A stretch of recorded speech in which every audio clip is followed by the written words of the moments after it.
I don't know. Writing in progress. Nervous about Stopping in, we've been tapping in. We ain't never late, dropping gems, we've been locking in. Now let's elevate, took else to win, running laps again. This is steady race, people's champ, boy. Yeah, you know I've been the heavyweight. Stopping in, we've been tapping in. We ain't never late, dropping gems, we've been locking in. Now let's elevate, took else to win, running laps again. This is steady race, people's champ, boy. Yeah, you know I've been the heavyweight.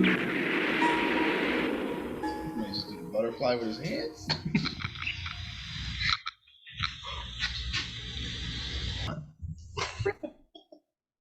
You like how I wasn't touching the screen that time. I see. What's going on, everybody? Welcome back to the Heavyweight Bros. Gone for a minute, and we back again. I feel like we keep taking like really long hiatuses all of a sudden. It's summer, man. Like, we already made this announcement, man. I guess it'd be like that. Don't worry, summer's we are about back. to be over. 2 episodes coming. How does everybody keep saying like this last week? Like I feel like everybody keeps doing summer about to be over. Summer about to be over. Can y'all stop? Can we just finish the summer? Like it ends when it ends. Okay. Like you know what I'm saying? Like, okay. But we back now for episode 58, the Von Miller episode. Yeah, you go with Von Miller. It is Von Miller, two-time champ. Tuesday, August 9th. I definitely forgot what month it was, but that's all right. As always, I'm your host, the 5XL Assassin, the diabolical diabetic. Yeah, boy. The big nasty to my right. It is my co-host, the high yellow hitman. Why are you looking dead in my soul? Like right there. Coach Buck, the freaking Deacon, my little dumpling, my man goodness. Uncle, Raisin. What's going on? I wasn't going to do it until you looked deep in my eyes and I felt like I needed to say it. How you doing? I know you fresh and relaxed, just came back from a little vacay. Yeah, man. I feel good, man. I feel good. It has been some vacation in time, man. Me and my wifey have been to several different places. Family just got back from Ohio. It was pretty dope to get out there, see some family who was all over the state of Ohio. Like, I literally got family everywhere. Like, Lorraine, Sandusky, Norwalk, Cleveland. Sandusky? Columbus. Yes. Like Jerry Sandusky? Chill. It's pronounced the same way. It ain't treated the same way. But I like the way he treated them young girls. Right. So it's like, we was all over the place. Sandusky was the boys, right? The Penn State boys? You might be right. Either way, it was wrong. Either way, it was wrong. He was trying to tarnish my man Joe Pa's legacy, man. He did end up getting fired, though, right? Sandusky? He did in jail. Paz. He just retired. That brother was old as hell. He was like 88 years old. He did. Yeah. He was like, you know what? I'm trying to hit the old dusty trail. Yeah. Did he pass away not soon after, right? Yeah. Yeah, that's crazy. But yeah, it was dope, man. I saw Carlton Banks while I was out there. Like Alfonso Ribeiro? There you. That's how you say his last name? Because it does have a weird spelling. Like Ribeiro. Yeah. So I was just like, yeah, man, we sitting in Cedar Point, which is like a Six Flags in Ohio. It's just funny that we were talking about Steve Urkel recently, and then now all of a sudden Carlton Banks is coming up. Right. This. Wow. My son, my oldest, is sitting there waiting for the 2 youngest to get on the ride because they were getting on the ride. We didn't want to get on. I didn't get on any rides, but that's here nor there. But okay. I'm sitting there. I'm like, hey, Shinari, that guy look familiar? He's like, nah. I was like, that definitely looks like Carlton Banks. I was like, that's not his name. His name's Alfonso, but that definitely looks like him. He's like, many people look like people. Then he looks at me and goes, he's got a bunch of kids with him. Google up his kids. I Google Alfonso's kids. What a wild time we live in. So I Google his kids. Definitely a picture comes up with like the same kids, just a couple years younger, and his wife, and they're all standing right there. And lo and behold, I'm like, well, let's see what happens. Like, because you might get treated a little special, right? One of the park attendants comes out, opens up the exit, waits for people to get off, and lets him go right in the exit so he doesn't have to wait in lines, bringing him to other rides so he can do the same thing. Some dude comes over and was like, I just want to make sure that we're both Googling the same thing. I was like, that's definitely Carlton. So we took some pictures of him. We gave him the space. We didn't go over there and everybody was like, you ain't do the dance? Like, no, I'm not freaking fetching it right there in the mirror of Cedar Point so he can do it. Right. Plus, like, that's got to be annoying as hell to him. It has to be annoying because that's what actually my Shinari was the one who brought it up. I was like, man, I really want to take a picture. He was like, but yeah, that's probably annoying. I was thinking the same thing. Like, I feel like every day, every celebrity like that's ever talked about it, they always say like, oh, I got no problem talking to people, but if my kids is there, like, don't make these things weird for my kids. Eminem had the best bar, like. at least have the decency to not come to speak with me. Yeah. When you see me out with my family. With my family. Right. He's mad. He was really angry. I don't know you. I owe you a mother anything. Not Mr. Instinct. I'm not with your friends. Right. So I just like I don't say we let him be, like it's like we gave him space to live, but we just we didn't approach him, you know what I mean? We let him do it, just like it was pretty dope. Everybody was kind of like in awe. Like he literally was going from ride to ride. It's like, oh yeah, y'all about to wait an hour. He's about to wait 10 minutes. Like literally walking him in the exits, getting on ride. It was pretty dope though. The kids was pretty blown away by it. So and they got on that slingshot thing that everybody passes out on. Nah. I was, nah, me either. They was like, Dad, you going with me? I was like, there's nothing in here that's gonna fit my capacity. And if it does, we already know what I'm not gonna trust it. I'm not gonna trust it. As soon as dude goes, Clint, you're safe. I'm gonna be like, nope, I'm not. Let me out. How many clicks can you get? How many what? How many clicks do you get? Bro, the last time I was on a roller coaster, it was one, and then when the dude pushed, it was like two more, like click, click. But I'm in the ride like this, and I was like, bro, if we're not moving and I'm like this, when we hit the corner, me and this safety harness is gonna be stressed out. Just let me off. I was like, son, I'll see you at the exit. You know, Gabriel Iglesias, right? The fluffy comedian? Yeah. Like that's one of his things. Is like him and his family, like they're all big people, so they're like they always try to see who can get the most clicks. That's 6 clicks. He's stuffed into these rides. Yeah, I'm not doing it, fam. I'm not doing it. Some guy came over with his wife and his daughter, and is like he wanted to ride it with his daughter, and his wife goes, "Do you have a seat he can measure himself on?" So the guy was like, "Wait, who's going?" He was like, "Well, if he could fit, he's going, but if he can't, I'm going." And the dude looked at me because I had just told him I wasn't getting on it. He was like, "Hey, if he could fit, you could fit." I was like, "I don't care. I don't care." That man, let him have it. Let him have that. I waited an hour in this line just to watch people have fun. Right. I'm all set. But other than that, man, it's been good, man. I've been enjoying the summer off and just chilling, kicking it with family, man, and just, revitalizing, But we just talked about it real quick, but we haven't talked about it since that point. Mm-hmm. So I pulled up and I showed the pictures, man, of like my mom and Urkel. Like, now, do you believe this story? I believed you when you told me. I don't know you. I've never known you to be a liar, but the pictures did make it real. It was mad valid, right? Like I was just like, it real. I was just like, yo. There's a couple people that do listen, that follow me, and then they were just like, yo, like this is what you were talking about. I was like, yes, like I feel like people were telling me that like I was lying about the story, and I was like, I do see some resemblance stuff. No, I'm just kidding. Did I do that?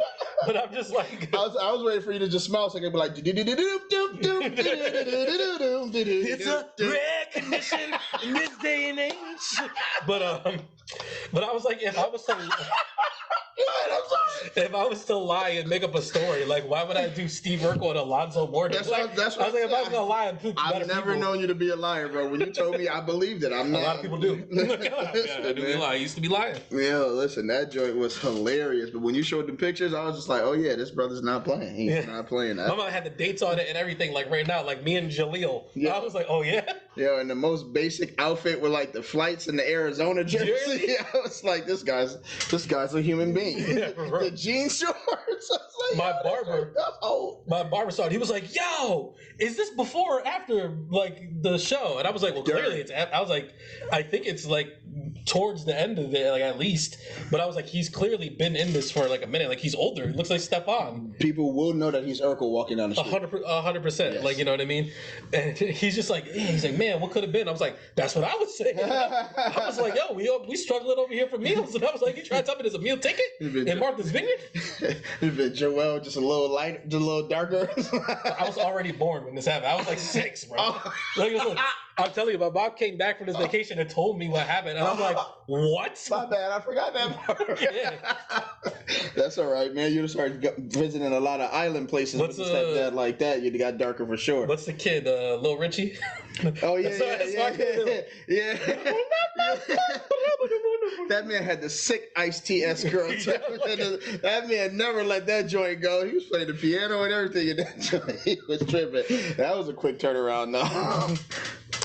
Yes, quick turnarounds. Look on like our boy G Head over on custom merch. You can find on IG and Etsy. If you go on IG and Etsy, type in custom merch, use a promo code Heavyweight Bros, which is spelled HW8BROS. It'll save you 10% off your order because the more you spend, the more you save. Ready to get into it? I am ready to get into it. Let's do it. Put a script up. I'm tripping right now, man. Well, I mean, we're digging in the crates, so there's no diggity, no doubt. All right, I'll let you take this first one.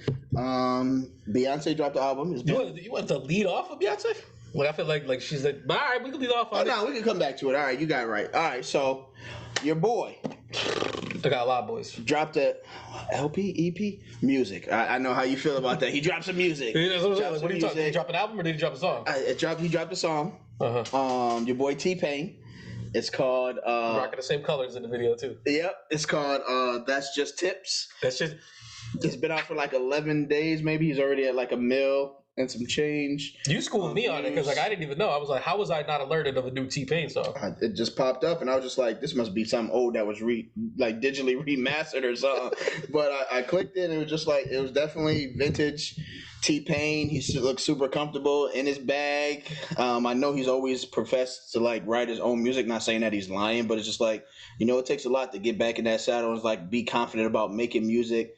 I know he had that point where like he had went through the whole people was killing auto tunes. He was the only person auto tuning and questioning like. Usher told him he was ruining music on a plane. Right, so it's just like he was questioning his. I don't want to say questioning, but like his music career had taken a dip, and that's like part of like what he was getting back from the critics and how he had received that. But just to see him like being validated. As of recently, I seen him in interviews talking about like, Nicki Minaj had hit me up to do a song. These other people had hit me up to do a song. I didn't know so many people wanted to do music with me. Like, you didn't hear why that happened? No. So he didn't understand how DMs worked on IG. I can't be mad at him. So somebody said something to him, and it's just like, oh well, like he ran into somebody, and they were like, dude, like and T-Pain was like, yo, we should work together, and he was like, yo, like I DM'd you forever ago to work together, and like you didn't respond to me, and T-Pain was like, what are you talking about? Like I've never received anything. So he's like, yo, open up your phone. He opens up his phone and he goes in, and it's like literally like hundreds, and like he wound up doing it like on his IG live. Like he's like, yo, look at these DMs. He's like, Fergie hit me up, Pharrell hit me up. He's like, what am I doing? He's like, I had no idea that this. And he was just like, yo, I apologize to everybody. I didn't even know this page existed. I didn't know how to get here, and all this other stuff. And it's like that's how he figured out that like everybody been wanting to work with him. And he said that he did, and like ever since then, like he's kind of been on the trend upwards. Yeah, and the video shows. By the way, I love the song. When you show, I've only seen it this one time, and I was like, "This is definitely getting added to my rotation." Oh yeah, it's a vibe. It's definitely like I don't want to say in summer vibe because I know you don't want us to tell you summer's ending. I just don't understand. Like we're in the beginning of August. Why is summer ending yet? Okay. I don't get it. But I enjoyed the song as well. I think I enjoyed more the fact that, like I said, to see that creative process of T-Pain coming back to life and him being fully invested in his music again. I'm hoping this leads to an album. We'll see what T-Pain has because I would like to see some of those great features happen and see where it goes. Well, all right. But like, I think one of the main reasons like I like T-Pain so much is like of all things that T-Pain is, it's like he's fun. Yes. And it's like he looks like he's having fun in this video and everything like as well. And it was like the whole time, like the dancing, the suit, the top hat, the hat like everything that was going. I was just like, yeah, man, I'm with it. I was like, sign me up for whatever this vibe is. Right. Everybody else can have this mid off if they want to. Not Teddy pin their ass down. Oh, that's all I know. But we can move to the next song. Like, I think he changed that name. I don't think he's gonna use that name. He definitely still says that name. Have you watched T-Pain Gaming? No. He has an amazing gaming channel. He's just awesome, and he has his own podcast. Listen, this day and age, he needs to change that name. Nah, man, this guy pinned her ass down. So I brought an album to you last episode. Yep. You told me you was gonna get to it. I did. Did you get to it? I've gotten to it at least 15, 20 times. Like I thoroughly enjoyed this Joey Badass album. Like, wait a minute. Give me a minute. Okay, go ahead. Go ahead. I don't think it has any skips. Okay. And, wait, hold on a second. Okay, go ahead. Like, I think it has a tough roads to get over. Like, it has to get over like the Cordays, the Dreamville, the Kendricks to make it like into the top 5. But I think the other album that we're going to talk about came out around the same time. I've definitely listened to this Joey Badass album more than I've listened to this other album. Wait a minute. Give me a second. All right, go ahead. I think the production on it is amazing. Yes. And like I think that his bars are also like amazing. Yes. There's very few features on it. And like while I don't think a lot of the songs are like radio friendly, like I think he captured a vibe and the essence, and it's like I think it's smooth all the way through. And it's like I've listened to it like half of the time, like I don't even realize like I'm still going through it type of deal. Where it's just like there's no point where I'm like, yo, change this one. Right. Or like nothing like that, or just like, oof, not this one. It's like everyone hits. Yes. Do you have a favorite song on there? Like feature wise, he has JID. Yeah, it's JID, Chris Brown, Ty Dolla, West Side Gun. That's a dope one. I want to say that's it. Like, there's not very many, and then he has like Nas, P Diddy speak on the album. Nas and P Diddy. Those joints are dope. Yeah. But my favorite song has a feature on it, but I can't remember who the guy who features on it is. No, so my dang, I can't really pick a favorite, but the ones that I like listening to the most is dang, I can't remember the name of it right now. Hold on. I think the one with Chris Brown would be a great radio song though. Yes. Like I think it's a fit. Like I like the song all the way through, but then it's like you put the Chris Brown on it, it's like I can see this song doing numbers if you really put it out there. Yes. So I like Head High.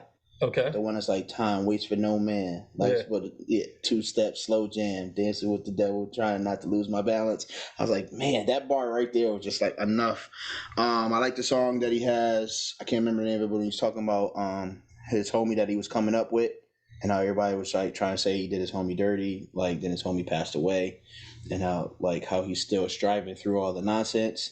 I do like the one that has P Diddy on it, where you're just like, remember I used to tell you it's all messed up now, it's all good now, it's all good now. I do like the one where Nas introduced him. The West Side Gun joint is hard too, so it's I probably say that's my top 4. On the album that I'm really trying to decide between because like each song is a different vibe, but it's still Joey.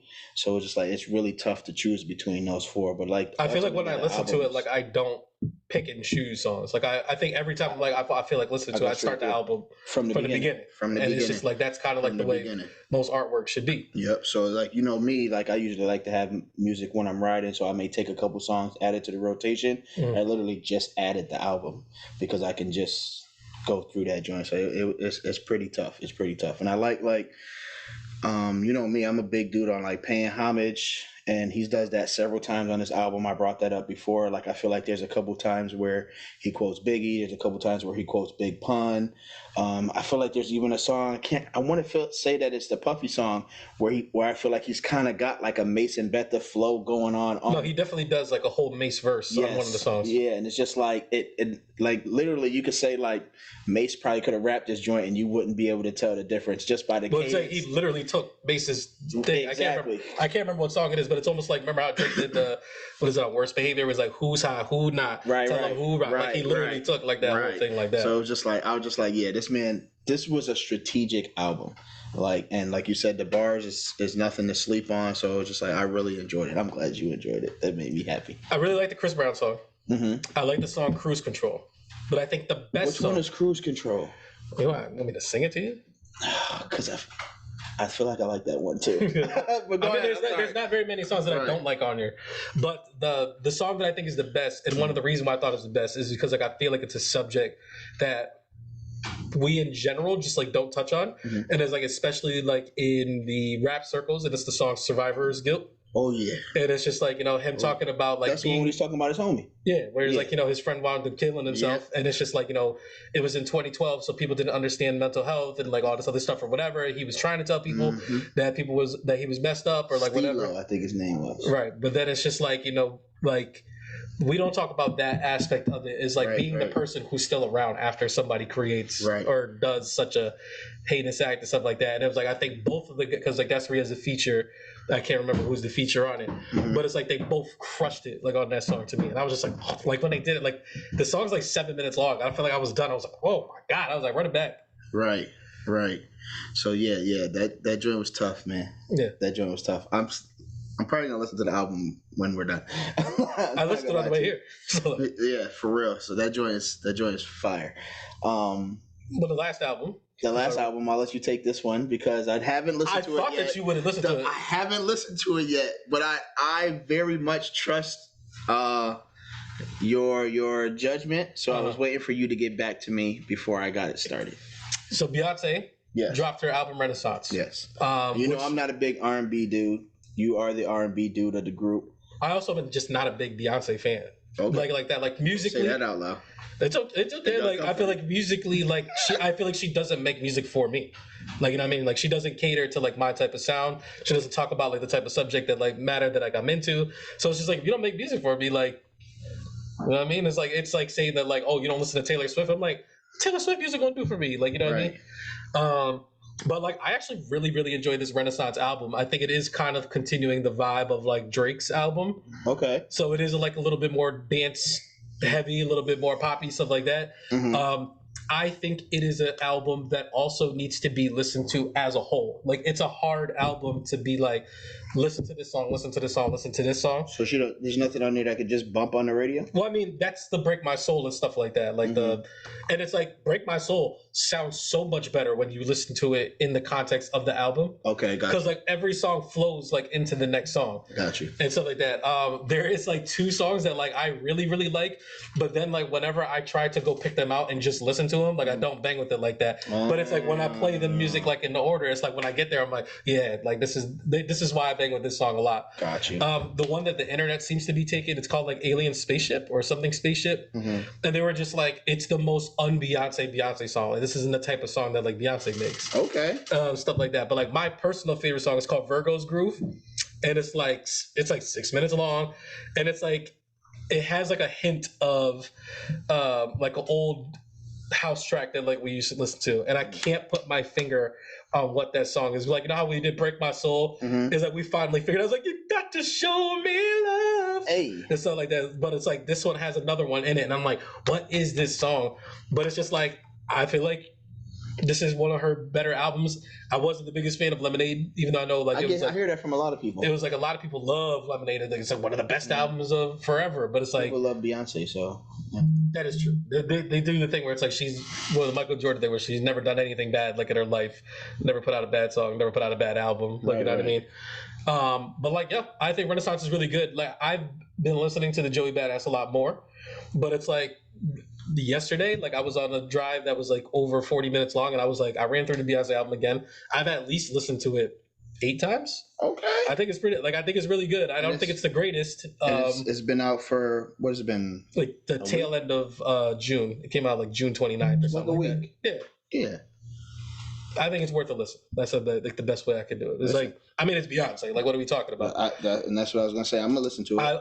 I just haven't had a chance to listen. I mean, either like secondhand hear any of the songs. I don't really listen to the radio like that. Like everything. The radio, right? You sound crazy. I mean, some people still listen to the radio. People have radio jobs, and they have jobs because people listen. I gotta say, I haven't seen TikTok take it over yet. Like, I thought that this would be like a TikTok heavy. I kind of felt like that with the Drake album too. I feel like I'm in the minority that I like the Drake album too. Like, I feel like a lot of people don't like it, and it's like I ran back through it, and I was like, I still kind of bang with this. I feel like it's 50-50. So I feel like there's a lot of people that out the gate was tearing up the Drake album, and now there's a bunch of people that are saying, "Oh, y'all don't know about Drake. This stuff is hitting." And now, like, you got a whole bunch of people that are saying that it's hitting. And like, I did see maybe 1 or 2 TikTok videos or Instagram videos related to like some of the music, and like people like, "She's calling my name." That's my song. That's the song that people are using, but it's just like you figure like once somebody does it, you're gonna see hundreds of videos like that, and I haven't seen that. You know, it hasn't really taken off. Right.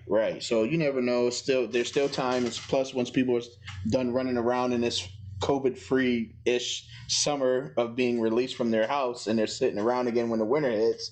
I feel like I should say videos. I think that this Beyonce album is the best R&B album that I've heard so far this year. I mean, well, how many R&B albums have The Weeknd came out with his. You had Brent Faiyaz came out with his. Oh yeah, that's right. You think hers is better than Brent Faiyaz? I know he was big on that album. I do think it's better than the Brent Faiyaz album. Okay. Like I just think it's really good. Hey. You know what I mean? But like, I do think that it doesn't have like the typical big Beyonce song. Gotcha. Like there is no like Put a Ring on It or Deja Vu. There's no like Break My Soul is like it's fine. Like even on the album, like it's still like it's a good song, but it's not like an amazing like this song's about to take over type of deal. Can this album stand the test of time? That's tough because it's like I think it'll be an album that like especially Beyonce fans like will go back to. Yeah. But I think that like for the most part, like it'll be like, oh yeah, like that wasn't a bad album. Like that'll be the one that like when people talk about her discography, people talk about Ford, they talk about Lemonade, and they'll be like, yo, but that Renaissance was pretty hot. Okay. You know what I mean? Like I just don't think I don't know if it's in the upper tier of Beyonce albums, is that's the way to put it. I ain't gonna impress it. You say you listened to it 8 times, so I'm gonna give it a once through and see if I can make it through a couple more times. See if you can make it through Beyonce. Yeah, I'm not saying it like that because, like I said, I'm not a big R&B dude, but there are some R&B songs that like are pivotal. Yeah, pivotal. There you go. And like in my era, in my upbringing, or some things that like are good songs that I would save. I don't think it's a landmark album. Or no, I'm not saying it like that. It's just like as far as for me for R&B, like some people are R&B heads. Like R&B come out, they want it like the newest Madden or 2K. You know what I mean? But it's like I just like certain songs that I can vibe to when I'm chilling with wifey. So I may not listen to a whole R&B album, but I'll give Beyonce a run through and see what happens. All right. You want to get over to this Insomnia hour? Sure. All right. Wake me up inside. Wake me up. Wake me up inside. Save me. Save me from the nothingness inside. And shout out to the homie Joey Crack. Our listeners are paying attention, and somebody sent you a shout out, said thank you for reminding me of who sings that song. Evanescence. There you go. There you go. There you go. So hey, listen. Quick segue too. One of the episodes hit a record 450. Posted that on the page too. It's like, hey, so somebody's out there listening. We love y'all for the support. It's like Triple R review, like the Hindu community showing up. Hey, listen, we respect and love y'all, man. If y'all gonna come around and hang out, we got you, man. If you guys want to hit the comments and let us know other movies that we should check out that are like Triple R, we will 100% watch it and review it. Hey, let us know what's going on around y'all, man. We'll look into that too, man. We all about all communities, all right? Like, yo, whatever Wolverine and Vegeta are in, like, you sign me up. Like, them brothers is gods to me right now. I'm pretty sure one of them showed up in oh my God, The Gray Man. Really? Did you watch The Gray Man? I watched The Gray Man. Do you remember the guy's like, these are not honorable people? And he just like takes off. Is he? I think he's one of them. Like I was just like, I don't want to be racist and be like, I don't think he's one of them. Whoever he is, whatever movie that brother's in, I'm down to watch that. Because like he was nasty. The Gray Man wasn't bad either, but we're not at We'll get there. Papi yet. You watched a couple movies that I put you on to, so I gotta hear your reviews. I did. All right. So first thing we have on the docket is Spy Family. Right. So this Spy Family is like huge in the anime community. So like I'm not telling anybody that watches anime like anything new. Okay. Like it's so popular to the point like I don't know if you know what One Piece is. Yeah, I know. I mean I've never watched it, but my sons watch it. One Piece is like it's been like the #1 anime for like years. Okay. Spy Family came out and like took One Piece out of the #1 spot for like a little while. Wow. I finally got a chance to watch it and like I bodied it in like 2 days. Okay. It was only like 12 episodes. I want to say it's still ongoing. I have a surprise for you too. Okay. I watched an anime show and bodied it while I was on vacation with my oldest son. But I'll let you finish. Yeah, I really want to know what you watch. Is it a movie or a show? It's a show. Okay. On vacation? Yeah. So it's not Naruto. It was like 24 episodes. The episodes are probably like maybe like 20, 30 minutes. Okay, that's all anime. Yeah, so like when we got to the crib, you watched like 3 episodes while we falling asleep. You know what I mean? He finished it in 2 days. I needed a few more days. But go ahead. I'm gonna get to. So Spy Family. Apparently it's on Crunchyroll. That's like the only way to watch it. Obviously I watched it through. And Crunchyroll is, for those who don't know, it's like the Netflix for anime for the most part. Like you go to Crunchyroll, they have all the anime like on there. I don't know what the subscription service is because I ain't paying for it. I'm assuming it's like $10 a month. But the basic premise of this show is there is a spy who goes by the name of Twilight. He is the #1 spy in the world. Like people don't even know like what he looks like. That's how good of a spy that he is. Okay. He is charged with a mission that he has to take out this guy who's getting ready to cause like this war between 2 big countries. Okay. But the guy is a recluse. He never comes out like at any point in time. The only time that he he ever comes out and does anything in the public is for like his son's school events.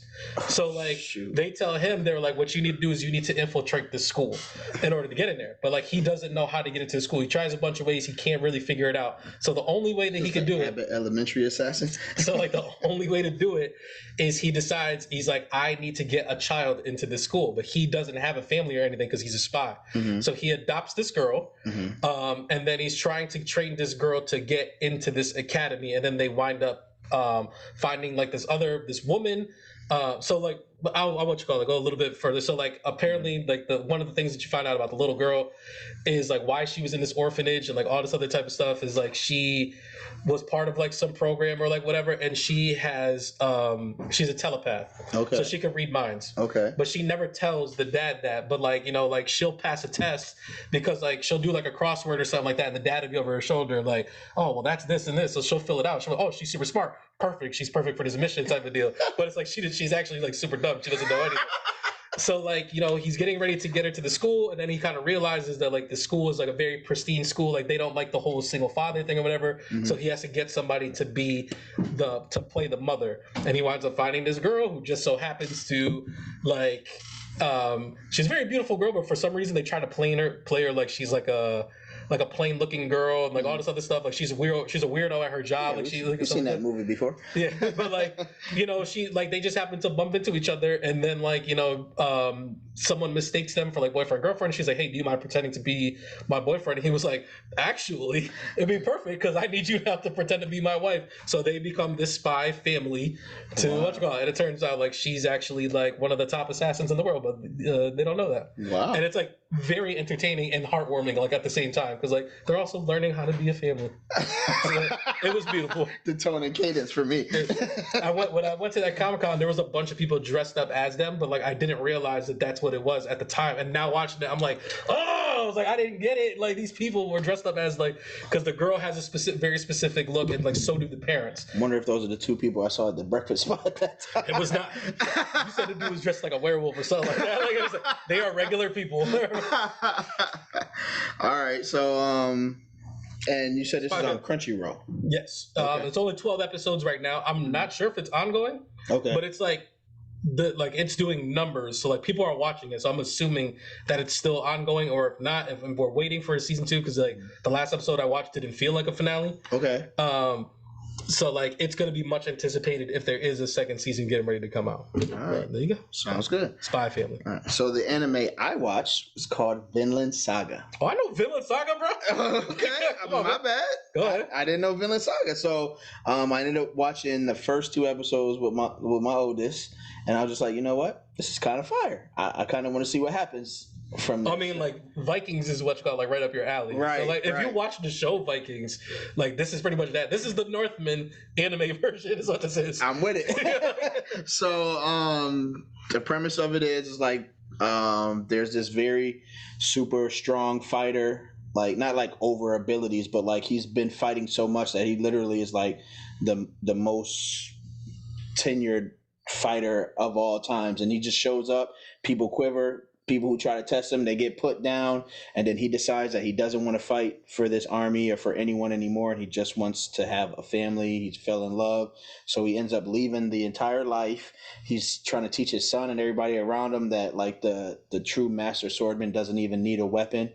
And long story short, he ends up having a son. His son sees him die, and then the story. He kind of thinks his dad's a sucker.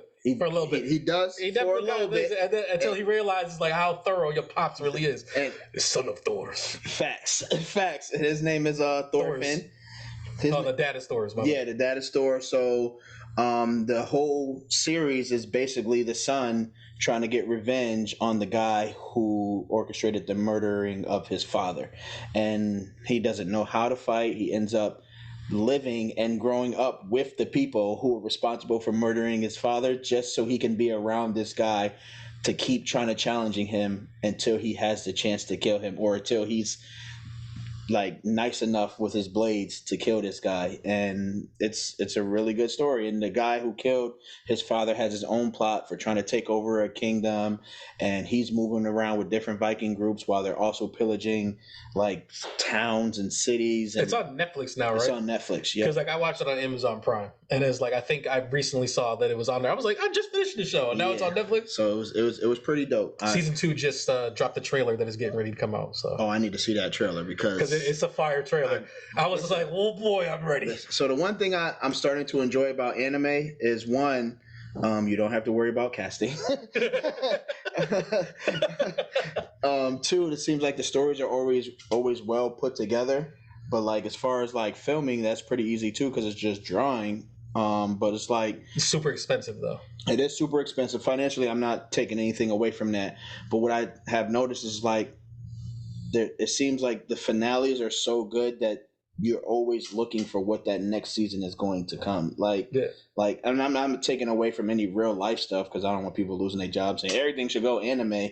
But it's just like sometimes people get lazy with writing, and I feel like because you have like I want to say less restraints in the animated world that it gives you the ability to be more creative, I guess. Well, I mean, animes in general, like even like Vinland Saga, like it's a manga first, like it becomes a book and then they turn it into the anime and stuff like that. So like, yeah, like it does seem like it's a much more rare, not because it is like we're so far behind the manga and stuff like that. Like they've been past like all this type of stuff. Like I kind of know like where it goes. Like it gets real dark. Like there's real dark stuff. It's like coming dark already. That's what I'm saying. It gets darker. It gets real grimy. When little dude was getting taken care of the old lady, and they came to that city. I was thinking like, oh, this is the moment. It was not the moment. It was not the moment. That man was like, I was like, yo, is this really what's happening right now? It's like, yeah, it was pretty crazy. So, but like I think like with most TV shows, like what happens, like a thing like Game of Thrones or stuff like that is like they don't expect things to go further or things get super successful, and then they're like, well, we need more of this, and then it's like they wind up writing themselves in corners because of stuff like that. But it's like that's one of the reasons why anime finales are so good because it's like we already know how this chapter ends, and it's like and what they usually do, like what happens is like they save the money like in certain things where it's like, well, we're not going to make these things the best animated because we're saving them for these very, very specific moments because we know these are the big things that people are actually to. Like anything that my man Thorkel, anything Thorkel was doing, like was thorough. My man was throwing them logs around. I feel like he was like, I was like, yo, this man's just tripping right now. This man's just tripping right now. Yo, when that man was like, blooded too. He had to go to bed. Y'all running from a fight? Or y'all trying to start a fight without me? Oh, this is what we doing? Oh, you waiting to see if we gonna fight? Nah, fam. Forget the rest of you. I'm just gonna walk over there by myself. Yo, he's Black Air Force energy at all times. Yo, like at all times. He was killing his own men if they was running the opposite direction. He was like, oh, this one type of time y'all want? Right. Like, y'all scared of guns? Damn, you don't need to be here. Right. They just guns. It's tripping. But yeah, man. I thoroughly enjoyed it. I can't wait for the next season. Oh, does that mean I gotta give you more anime recommendations? Is that what Nah, man. Because like I think the only reason that had me this entertained about this one is it was 24 episodes, it was on Netflix, and it was easy. I'd be asking my sons like, yo, that anime looks interesting, man. Like, how many episodes is there? 1,422. I understand that completely, which is why I tell people all the time, like whenever they ask, I'm like, are you looking for a short one or are you looking for a long one? And then it's like also like, it depends on what type you look. If you're looking for one with mad action, like I got one for you, like you know what I mean. But it's like if you're looking for like a slice of life, kind of like the spy show or something like that, it's like I got something for you too. But I'll find you something that's short and sweet and then like that you can get to. Right. And the episodes are not intimidating, but I know me, like if I start watching it, I'm gonna want to finish it. And you see 1,000 episodes, I'm like, that's the only reason I haven't watched One Piece yet. What did I sign up? Right. What did I sign up for? Like my third oldest, Chantrell, he's really into My Hero Academia. I'm like, that's my jam. How many episodes? And he's like 342. I'm like, there's not that many episodes. How many episodes is it? It's maybe like 100 episodes. All right, so maybe it's like 5 seasons, like 24 episodes a season or something like that. And it's like, but it's like real breezy to He get might have there. been talking about something else there, because when they be talking reading off them numbers, Yeah. I'm like, nah, fam, I can't sign up for that right now. I was like, 3 days. If my hero is sign not up for that 300. right now. I can't sign up for that right now. So maybe it was the One Piece, because he watches that too. One Piece is 1,000 episodes. It's like it's the longest running anime like of all time. Yeah, I can't do it. I can't do it. I think they just did their 1,000th and 15th episode or some shit like that. Yeah, no, see, I can't do it. I can't do it. New news. Okay. We got a drop date for the final season of Atlanta. I know they dropped the trailer. Yes, and it's August 15th. I'm so happy that they didn't wait Is that Monday? I believe so. Okay. And I'm so happy that they didn't wait forever for this to happen, because as you know, I wasn't extremely satisfied with the finale of this last season. Yeah. I was still waiting for another 2 episodes or something to come out, because I was just like, we can't leave it like this. But I understand the whole abstract thing of Atlanta, so I'm hoping, and by what I've seen in the previews, it just seems like there's going to be a lot of Atlanta type stuff happening in this last season. Mm. There's going to be a lot of people together in same scenes, not a lot of like one pieces all over the place, and everybody's really going to come together for this very epic last season, and I'm very excited about it. I'm excited too. They still have my attention, but if these first 3 Mark episodes, Scott, can't wait. there you go. If these first 3 episodes go crazy though, I'm like, can't watch. Sorry, man. Yeah. But yeah, August 15th, like you said, I believe that's Monday. Final season of Atlanta. Okay. All right. Next, Better Call Saul Yeah. is in its final season. It already started? I feel like you just finished watching the show, like this last season, or you just catching up. No. So what happened was Better Call Saul is usually 10 episodes a season. Mm-hmm. This is the final season. It got to the 10th episode, and I was like, wait, there's so many stones unturned. 11th episode comes out. 12th episode just came out. So I don't know how many episodes this last season is going to be. I don't know like when everything is going to wrap up, but they're slowly letting you know everybody's story's coming to an end. Okay. There's some cameos from Jesse and Walter. Yeah. Apparently there's been like a lot of outrage for like how Jesse looks or something like that. Yeah. Like he just looks old or something like that. Yeah, I mean, it's like, no shit. Right. Like, right. Plus, people don't understand that this is like after everything has happened, so it's kind of like a dual season because they're showing. Wait, we're forward in time now. We're past Breaking Bad. Yes. Okay. You need to watch this, bro. So I always plan on it. They are wrapping up Saul's story and it has caught up to Breaking Bad. Mm-hmm. And now it's at the point to where, like, you know how, like, the episode in Breaking Bad where Saul was like, y'all need to get out of here because I'm getting out of here too? Yeah. That's where these episodes are now. Okay. And everything's connected. So I was having a conversation with Pythagoras about Better Call Saul. Okay. And I was like, I feel like the problem with Better Call Saul is it's one of those shows that, like, you're like, I have to watch Better Call Saul. It's like you're always just like, I don't know. Mm. But like when you're in it and you're already watching, you're like, yo, I can bang out 4 of these in a row. Right. But it's one of those ones like it's hard to get into the headspace of like because it is a slower burn. Right. And it's like that. So like, and it's one of those things where it's like I know it's the problem that it has every time a season ends, and it's like a year or however long goes by, and you're like, damn, I guess I gotta watch Better Call Saul. And then you start watching, and you're like, oh yeah, I forgot. This is why I like this show. Right. I just haven't got back into the mode of getting into it. It's a good time. It's a good time.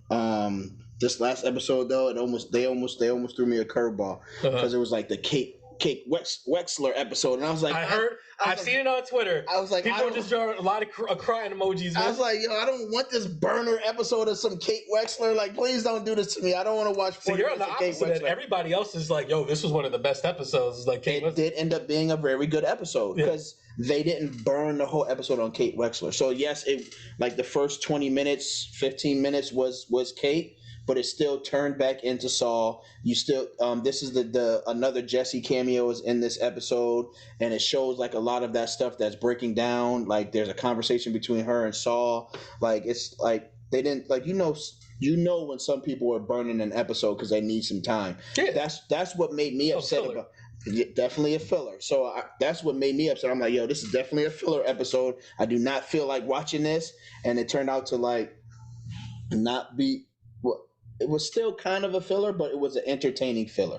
So it was just like, hey, we're going to give you this because it's important to know. how this is going to roll into something else. But they didn't use the whole episode to do that, and that's where I was excited about. Okay. So it's like I said, I don't know how many episodes. I didn't even Google it to see how many episodes was going to be this season because I didn't want to be like, all right, here comes the final season. I just like the fact of not knowing how many episodes is going to be left because they've already passed the 10 and just keep seeing that number pop up like 12. 13. So what you're watching right now is the final season, like yes. Okay, I'm just saying. This will be the end of Better Call Saul and Breaking Bad. And it's episode 12 right now. Episode 12. Okay, all right. Yep. So yes, it's getting exciting because it's gonna probably give you some of the backstory of some of the stuff you probably wondered about. Like I don't know. I don't want to go too far into it without spoiling it. But just leave it. They are wrapping up some stuff. Next we have Kanaan. Is previews are out. I don't care what you say, man. So if you're asking me, out of the 50 verse, Kanaan is my favorite one. So wait, what is this playing on? It said stars. It's still on stars? Yeah, in the previews, like you know how they do the little stars in the background and it comes forward right as they're doing the preview. It still said stars. So okay. I don't know. Maybe stars wising up and realize if 50 verse leaves, then we literally have nothing. I haven't heard nothing about the bag being thrown at it. That's all I'm saying. Hey, listen. So unless for some reason they secured this show for 2 seasons, and after the second season, maybe they're gone. It's possible. And maybe all the other 50 verse shows aren't going to be on stars. So who knows? All I know is that if I'm ranking them in order, I'm going Kanaan, Tariq, and then Tommy. And Tommy is really creeping up on Tariq just because Tariq is on my nerves. Wait, so Tommy's the best show in the Powerverse? No. Kanaan. Dude, see, you do your rankings backwards. Like, who does it like that? I went 1, 2, 3. Yeah, who does that? Nobody does that, bro. Like, you always save the best for last. I'll say the best for last. All right. Well. So wait, you have Power Book 2, Kanaan, what is Mary J. Blige's one? That's Tariq. Yeah, that's how I'm going. I'm gonna need you to get the titles of these shows out, and then Force is what you call it. So I'm pretty sure Tariq's is book 1. Okay. Kanaan's Power is book 1, like the original Power show. Okay, so that's book 1. So Tariq is book 2. Mm-hmm. Kanaan is book 3. Mm-hmm. Tommy is book 4. Which is Force. Force, yes. And then Kanaan's is Raising Kanaan. Yes. Okay. I don't know what's Tariq's called since you know all the names. I think it's Power Book 2. Okay, maybe you're right. That's what I'm saying. Like, I'm pretty sure that's what it's called. I mean, Power's obviously number 1 because that's the. If Power's number 1, I don't need to watch the rest of this verse. I'm letting you know that right now. Nah, Kanaan's fired, bro. So is Kanaan better than Power, or is it not? Or is Power better? I'll let. All right, if I had to say, would you rather rewatch Power or rewatch Kanaan? I would rewatch Kanaan. Is it because there's less seasons? No, just because I'm enjoying Kanaan a lot better. So then it's better. I guess. Why do you have such a hard time saying something's better? Because I enjoy Power. I don't know. Just because something's better than something else doesn't make the other thing bad. That's the problem people have with the LeBron James, Michael Jordan conversation. It's we're not going. Michael Jordan's not bad. I'm picking Kanaan, man. I'm picking Kanaan. So Kanaan's the number 1 show. Yes. And then Power. Yes. And then Book 2. Yes. And then Force. And then Force. And Force is creeping up on Book 2. Okay. All right. Because you were not enthused about the Tommy show like when it first came out. Nah, the last few episodes gave it a really big boost, but like it started off really yeah. It was real Tommy. There's a reason why Tommy's only in so many episodes or so many scenes in the original Power. Like you couldn't do 24/7 Tommy, but when he does come into the show, but he's a pretty one-note character. For right. And I can only hear so many cancel Christmas on these foods lines. Like, so is this show out, or is there just a trailer out for the show? Just a trailer out. So I didn't see a date. So that's a good question too, because the trailer could have been on Stars and they may move it to another network. So that was a good question. So I don't know, but I mean, I feel like that's I don't believe you're not going to show trailers if the show's not coming out soon, you know, because you don't need to keep people intrigued because they're already intrigued. Okay. All right. And last but not least, I didn't know where to put this, so I just put it here. But tragically, we keep seeing this nonsense of great pod shows breaking up.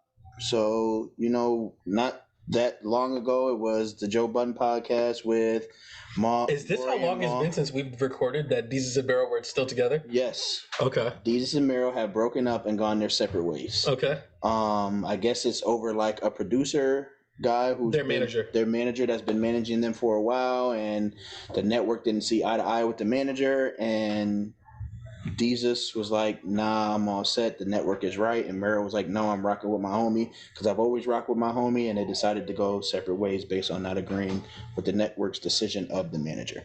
I don't know what else is going on there because I haven't looked into it or had heard anything come back. I know Mero did do an interview on I don't know what that show is either, but I know what you're talking about, where he's in like it looks like a barbershop. Yeah, it's Math Hoffa's show. Okay, yeah, yes. That's what it is. What's it called? I can't remember. Just let it go. If you don't know, just let it go. Math Hoffa's show. Math Hoffa is a battle rapper. He people know who Smack and all that. So he battles on Smack platform, and he started a podcast that's doing really well. They have some really good guests on the show, and Mero was one of the last guests on there, and that's basically the story that he told, that like they was like, this guy has literally been with him since he first started. Like, this was the guy who helped him to get breaks. Like, oh, you looking for a guy? My homie Mero's writing this, or this he's doing that, and got him into all these different doors. And he's just basically seemed to me only hearing one side of the coin, just being a loyal dude of like, this is somebody who was there for me, and I'm not about to turn my back on him for some network execs. For the most part, like, Mero's been the only one that's been talking. Yeah. Like, you know, like, these is kind of just separated. Like, yeah. He initially was tweeting, like, when it first happened, is like he reached out to Mero like a couple times, and Mero was just like, no. Right. And he was just like, I tried. I thought the brand deserved better, but I guess not. Right. Type of deal. Right. I don't know, man. Like, to me, if we hire anybody and they wind up fumbling the money, it's like, you just got to go. Like, I don't care who you are. Like, that's where I'm at with it. Listen, so, I mean... We know, like, listen, man. Like, I got a lot of friends and a lot of family that, like, I bang with. But, like, once they start tripping and they start messing with my stuff, it's like, you got to go because you be fumbling this money for everybody else. Yeah, and I'm hoping they figure it out, man, because I'm just tired of seeing this trend of good stuff starting and then not finishing. So it's like, we even saw the same thing with the Brandon Marshall joint. Yeah, Pivot. And now they have Pivot, and Pivot is doing great. You know what I mean? It's just like, I'm happy for those guys. Channing Crowder is a nut, man. Channing Crowder is a nut. I'm not even about to go there because that is. They just had Kevin Hart out there, which is a big rabbit hole. Kevin Hart is only the beginning. Did you see the Mike Tyson joint? Yeah, I saw it. All right, so Channing Crowder's been wilding before Kevin Hart. But what I'm saying is, like, they just had, like, these are really big people. Oh, like, yeah. For Pivot for you to be the spinoff almost, or like, you know, we separate, we go here. And Brandon Marshall's, like, granted, like, he's still getting, like, a lot of big sports people for the most part. Yes. But it's like, they're getting, like, stars. Like, Kevin Hart is one of the biggest stars on the planet. Yeah. Mike Tyson is one of the biggest, like, he's an icon. Charles Barkley. Yes, that's what I'm saying. It's like, they just had Jared Goff on there. They just interviewed. Do we owe that to Ryan Clark? Because, like, who's securing these guests for them? Because it's not Fred Taylor. I mean, you never. It might be. It might be. They had Daniel Cormier on there. Yeah, DC, and DC's interview was one of the best interviews I've seen in a long time. I'm gonna be honest with you. I never liked DC. Really? Because I'm a big John Jones fan, and the fact that this man, I've been following John Jones since the beginning of this. Don't get me wrong. As a fighter, John Jones is one of the most amazing fighters I've ever seen. As a fighter. As a person, he has some things to work on, as we all do. All right, all right. I'm not about to judge. I'm not about to judge. No, he's not that bad. What I'm saying, John Jones is not. And DC told him to his face. He's like, "You are not a good person." Bro. Yeah, right. So, like the way him and DC went at it, I was just like, John Jones is gonna win every fight that he fights against DC. I don't care what DC says, he's a sucker, all this type of stuff. It sounds like T.I. versus Luda. That's what I'm hearing. Whatever. Nas and Jay-Z. Whatever. 50 and John. Like, whatever. These are what? Why are you saying whatever? Like, yeah, these are rivalries. Okay. Oh, like, okay. All right. Yeah. You choose your side of the rivalry. And, you know and I chose my side of the rivalry. Yeah. But after watching DC's interview, like, you got to meet this guy and hear him speak on a different level Even hearing him give John Jones his flowers, like he was just like, I was mad that this brother got caught using steroids because he by far could have been the best athlete and was the best athlete without needing to do all these extra things. So he was like, he's a great talent, but like he wanted to be respected in his craft, and just like the way he was carrying himself, like as an announcer, because he does do announcing with Ryan Clark, so we know that attachment. But just like his, like as a person, hearing how he grew up and all that stuff, it was really dope. It was really dope. I had a newfound respect for him after those interviews, and that's what you want from those interviews, to give people an insight on like the type of person that you may think you know but you really don't, and it gives you a chance to understand that we're all human beings just looking to be heard. The Jamarcus Russell one was a dope one. Like I didn't see that one. Jamarcus Russell one is also a dope one. You know what I mean? And I know you got some feelings about Jamarcus Russell. I do. But like the interview was dope, and he had his chance to tell his side of the story from where, and he didn't sugarcoat nothing. He didn't try to hide nothing. He kept it all the way real. They addressed, one thing they do on Pivot is they address the tough topics. They ask the tough questions, and people. It's usually the first thing that they do. Before we even talk about anything. Yep. This is the main thing we got to talk about, and then like obviously that splinters into other stuff. Right. So it's just like, with that being said, like I would hate to like a month or two from now look and it's like, oh, Channing Crowder got his own show clowning with Channing because he left Pivot. Like I just don't understand like what the problem is of like building all these great platforms for the people who want to see these things and building the community around that culture, just to break it up. Like we almost make it seem like we can't manage the situation. So it's a little heartbreaking. Yeah, it's a little heartbreaking.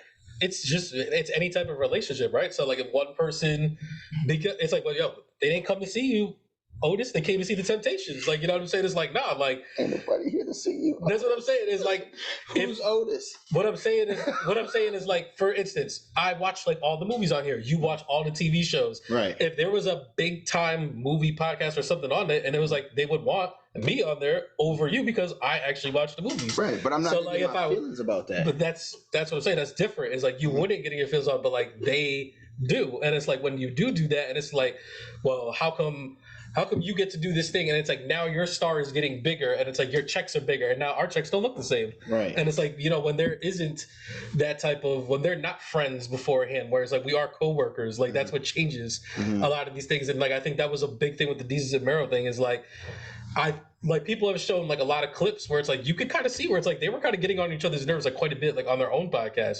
Like, you know, like Mero was stepping on Desus's jokes, like, you know, Desus is kind of telling him like, you know, like, hey, like that's enough and stuff like that. Like Mero's like, what the fuck you talking about? Like that's enough. Like, you know, like a lot of that type of stuff, like it happens.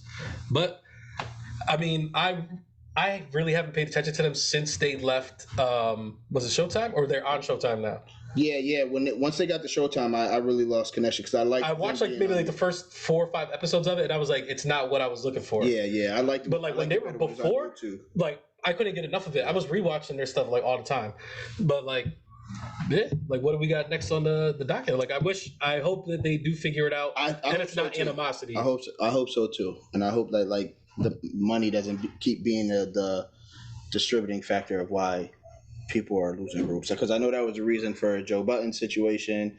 That was a reason for. It was also just massive disrespect as well. The Pivot situation, but I don't think money was the situation for the Desus and Mero situation. No, it's literally just like you're not banging with this person. It's a loyalty thing, right? And I think it's also pretty dope that they are safe and secure in a place to where they were able to walk away from the bag. You know, because you don't ever want to feel like you're handcuffed by your art to the financial compensation. Handcuffed to your art. I like that. Yeah, because then it becomes like, you know, like less enjoyable, you know? All right, so next we have Popcorn Papi. Why did I act like I didn't? Don't stop, Papi. All right. Like the way you were like introing that, I thought like there was something else on there. I was like, I was just making sure we didn't miss anything. All right, so I watched like quite a bit of movies. You have watched several movies. I did. I've watched one. I watched and the thing is, I almost watched that movie last night, but I wound up getting preoccupied with something else. Listen. But a lot of people have been telling me I need to watch it. Go ahead. You can go first. Talk about your movie. All right. It's not going to take long. So I decided to watch Prey, which is on Hulu. They made the very smart decision to release this movie to streaming instead of to the movie theaters, because I think if it hit the movie theaters, it would have been really, really bad in the box office. So for me, the movie was not that good. I will detail why. Okay. All right. What is Prey, first of all? Oh yeah, so Prey is the origin story of Predator. So this is supposed to be like the first time the Predator. So the basis of Predator is like they drop in order to become a warrior accepted of like the Predator Nation. They drop you off on this random planet, and you're supposed to fight the strongest of whatever being is there. And if and when you win, you come back and you're decorated as a Predator warrior. And that's just what they continue to keep doing. So this is like the origin story of like. Is this in the movie, or did you just like this is just what you know about Predator? This is what I know about Predator. All right, because I was like, yo, was the Predator talking in this movie? Like, so Predator used to be dope, man. Back in the Carl Weathers, Arnold Schwarzenegger days, if it bleeds, we can kill it. There is 6 Predator movies? Nah, I think it might be more than that, bro. Because you got how many of them are actually good though? You got Predator versus Aliens, all that extra stuff. So let me get to it. So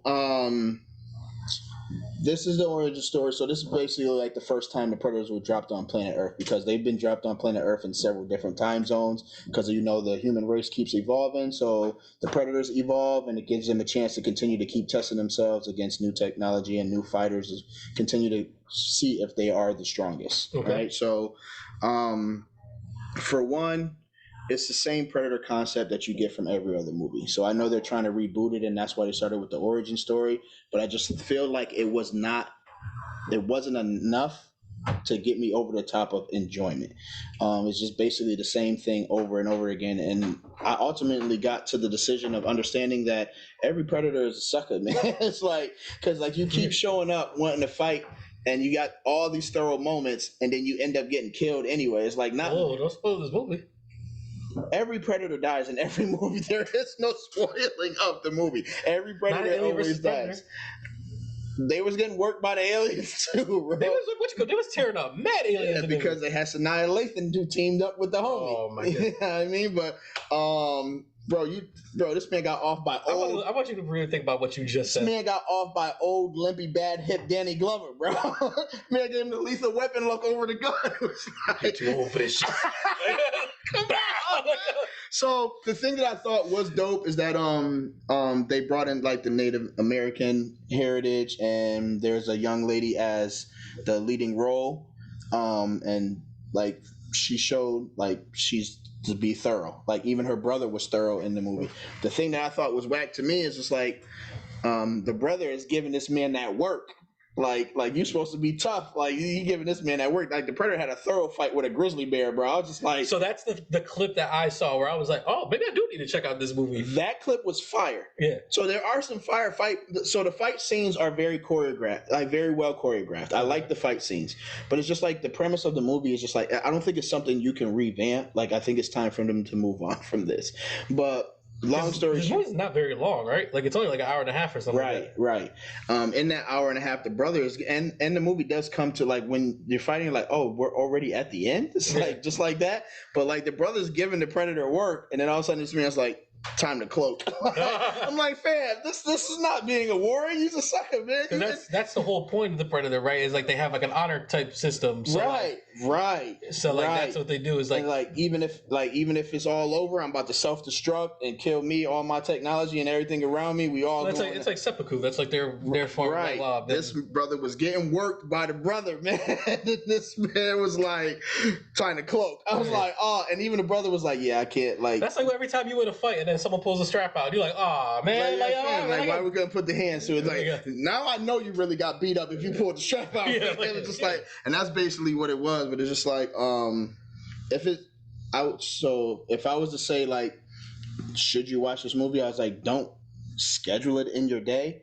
But if you're chilling at the crib and you gotta come up with like a streaming a raisin rating, yeah, you can definitely watch this on your phone. See? You can definitely watch this on your phone. I'll tell you that. That's the two raisin. Are you watching it in the living room or are you watching it on your phone? Or you're skipping it. Right. So or you're skipping it, right? So I would say definitely skip this movie if you're looking to watch it. So wait, is it skip it or is it watch like a phone? It's skip it. Wow. But if you had to watch it, like if I plan on watching it today. What you're telling me is like I don't need to watch this movie at all. You don't need to watch this movie. You literally have seen this movie 100 times. 100 times. I'm gonna let you know right now. I'm still gonna watch it. And when we come back from this next episode, I'll let you know where I'm at. Yeah, let me know where you're at with it. I definitely think it's worth. So the way I feel is just like you don't need to plan it into your day. but like if you are chilling and you have some time, it is something to entertain your eyes. But I like to watch a movie like when I'm eating. So it's like, is it one of those things? Like, I'm about to get a quick bite. Like, maybe I'll put this Predator on. Yeah, while you can watch it over a meal. You can watch it over a meal. So it's not a skip it. I guess not. Yeah, it's a you watch it on overnight. Watch it on your phone on the overnight. Because that's what I did. That's what I did. And I was so happy I didn't put it on the TV. All right, so we'll get away from that. I know you've seen a few movies. I'm gonna try and do them in order of like best to worst. Okay. Do you know what the three are? Yes. Okay, so can I guess on which order you're gonna go in? Go ahead. I'll show you the script. So I think I'll tell you the three movies, and you can tell me where they go. Okay. Yeah, DC, League of Super Pets. Okay. Bullet Train. And Easter Sunday. So I'm going 3-1, right? Yep, that's the way you're supposed to do this. Okay, I'm going Easter Sunday. Super Pets, Bullet Train. Right on the money. Boom. So I'm gonna start with Easter Sunday. For those who don't know what Easter Sunday is, it is Joe Coy's, the comedian Joe Coy, his movie. Oh, okay. Why did I think this was some? Because I feel like there's some other movie that's. All right, go ahead. Let me know the people who are in this movie. Is this the one with Tiffany Haddish in it? Yeah, she's in it. Okay, all right. So for some reason, I didn't know Joe Coy was in this. I thought somebody else. Literally, the scene that Tiffany Haddish is in is like they're talking to each other. In the window, right? Yeah, she's pulled him over. Right. So, all right. But it is about Joe Coy. It's pretty much like about him, but it's like he is a mediocrely successful comedian. Like he just got like his big break, like in this commercial. He is Filipino, and like that is very, very like a very heavy thing. Like in this movie is Filipinos, their representation, like how they're viewed, stuff like that. And it's like just how their community, like in general, works. And it's just like, you know, like he has this pretty big commercial. But like because he has to try to work so hard to get these roles, he has like this big role that he's up for. But what they want him to do is they want him to do an accent, and he's having all. And like they're like, oh, but you do the accent all the time, and he's like, I do this accent all the time. Want him to appropriate his own culture? Yeah, it's like I do this accent all the time, but it's like I don't do it to make fun of Filipino people. I'm doing an impression of my mom. Right. So it's like what you're trying to do is you guys are almost like making fun of my mom, like when I do this role. Right. So like he's kind of having a tough time with it, but it's like he's such a busy person that like what he's neglecting is he's neglecting his family. Like, you know, spending time with his son and like all this other stuff or whatever. So it just so happens that Easter Sunday is coming up, and Easter Sunday is very, very big to Filipinos. Okay. So like during this time, while he has this important role coming up, like he needs to go home and like reconnect with his family. It's very like you've seen this movie like 1,000,001 times. Like there's a whole bunch of like I'm a big shot, but I got to come back to the hood. And it's like Sunday. It's you don't barbecue. It's the cookout. Yeah, you don't forget where you come from type of movie. Right. This movie was really funny. Like Joe Coy, like he is doing Joe Coy, like his own stand-up stuff is like mixed in here. Almost, I think the entire main cast is all Filipino actors. Like that's why it was such a big thing for him to get it done. That's dope. To the point where he had the movie, they had filmed it, they were doing all this other stuff, and I guess like the network dropped them and said that they weren't going to put the movie out. He put his own money behind it and put it out himself, and it's like, you know, he just so happened that he had sold out a bunch of his stand-up tours, so like it wound up getting rebought by someone else to get distributed out there and stuff like that. I did think it was. Does that mean that like he is the producer of the movie, so yes, the monetary compensation goes to him and not to some other company? For the most part, he gets a majority of it. That's like a lot more than if like he was just an actor in this movie that he was going for or whatever. That's what's up. Own your masters, Joe Coy. So like the big revelation in this movie, and it was like I went with a bunch of my friends, and it's like they told me that I need to talk about them, that we saw this on the podcast. So they were just like, Lou Diamond Phillips is in this movie. What? So Lou Diamond Phillips is in there. So random. And so he has like this line about like, oh my God, like Lou Diamond Phillips, like you're the Filipino, something, whatever.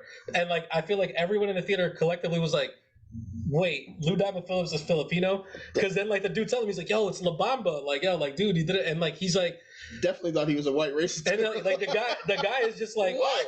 The guy is like, Lou Diamond Phillips, he's like, you're so good at playing a Mexican, like you almost have to convince me that you're not Mexican type of deal. And he's like, no, he's like, I'm Filipino and half like Dutch or something like that. So like my friend immediately goes on and goes, she's like, yo, he's really Filipino and half Dutch. What? And I'm like, yo, what? You talking about La Bamba, Stand and Deliver? Lou Diamond Phillips this whole time has been Filipino. So wait. What? No, I knew Lou Diamond Phillips was Filipino. You know what I'm thinking of? I can't. Who are you thinking of? Who's the comedian? The comedian. Oh, keep going. I'll look his name up, man. I don't know how I got those names and stuff, but continue. I know who Lou Diamond Phillips is. Yeah, how did y'all not know that? Like, and what he's always played Mexicans and Puerto Ricans in movies. Like, how would you know that he's Filipino? He's La Bamba, bro. Like, it's like the biggest thing. It's the biggest thing in like the Latino community. Nah, like, I won't say like I knew it just off of seeing him. I think I heard it in an interview or something. But okay, continue. But yeah, and like like their Jesus is like Manny Pacquiao and stuff like that. Mm-hmm. But just like in all, like to kind of like wrap it up, like I said, like you've seen this movie before. It's pretty funny. Like it's not like you can kind of tell that like this is his first time directing a movie. Mm-hmm. Like there's certain scenes work pretty clunky and stuff like that, but it's like the movie does have like a ton of heart into it. Mm-hmm. Excuse me. But it also seems like almost like how you're like Good Thing Prey didn't go to the theaters. It almost seemed like this movie would have been better served going straight to the streaming services.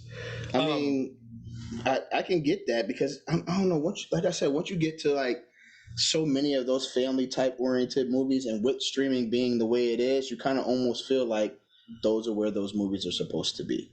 Yeah, but it's also just like, what's the thing that separates you? Like, you know what I mean? And I think the thing that separates them is just that they're the Filipino family. Mm-hmm. There are a couple actors in here that like, they're not the best. Like the person who plays his son, like was really bothering me like throughout the whole movie. Mm-hmm. Like I was like, oh man, everything that has to do with this kid is just like, it's the worst because like this kid's not that great of an actor. Mm-hmm. I think Joe Coy was really good in it. Tiffany Haddish is in like a very small segments of this movie. Okay. But she's also like really good in the scenes that she's in. I really think like his mom, his sister, his real mom, and his cousin. No, they're actresses. Okay. His mom, his main cousin, and his sister. I thought like they crushed it. Like they were really, really good in it. So are they notable actors from something else, or his cousin is probably the most notable, but he's in like bit stuff like as well. Like you see his face. And, oh, I know that guy. He's from this, and this. But it's like if I said his name, you would have no idea like who the hell I'm talking about. Mm-hmm. So like if I was to put this on the nasty scale, okay, you got your full price, matinee, $5 Tuesday, Redbox, stream it, skip it. I think it falls like right in between the matinee and the $5 Tuesday. Okay. And I think it belongs in the $5 Tuesday range. And I think that's where I'm going to put it. But I do think this movie is solid. I think it would have been better served if it was like a Netflix original movie. Mm-hmm. But it's like, I'm kind of glad that it's not, and that like he's going to be wind up getting all of the majority of the money from it and stuff like that. But like, I did enjoy it. Okay. And I'm glad that I went out to go support my boy Joe. That's what's up. Because like, I don't know if you know that he's in the middle of a pretty big breakup with comedian Chelsea Handler. Oh no! Yeah, like I didn't even know that they were dating. How does she keep bagging people? She's like 60-something years old. So like, I didn't even know that they were.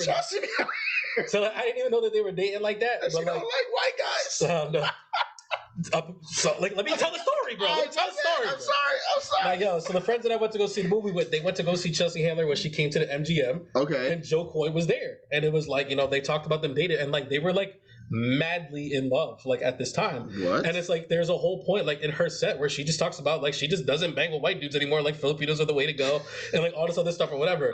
So then like maybe like a month or two ago, like before this movie comes out, like they wind up going through this breakup, they release statements, they do all this other stuff or like whatever. Mm-hmm. And it really just sounds like she's just not into being in committed relationships. And it's like you could tell like Joe, on the other hand, it was like it really bothered him. Like he really was like into her, and I was just like, absolutely, I'm gonna go support my man's like during his heartbreak. Right. And I was just like, you know what, this was a solid movie, bro. But it was like that's all it is. It's solid. It's the type of movie that like if you were over like a cousin's house or something like on Thanksgiving, it'd be on TNT. Mm-hmm. Like it's one of those type of movies. Like it was just like, oh, it's pretty good. Okay.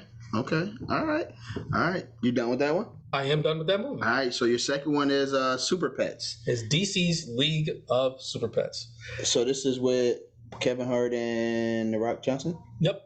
John Krasinski plays Superman. That's the Jim from The Office. Okay. So like this movie is pretty much about Crypto the Super Dog, which is Superman's dog. And this is actually a DC comic? Yeah.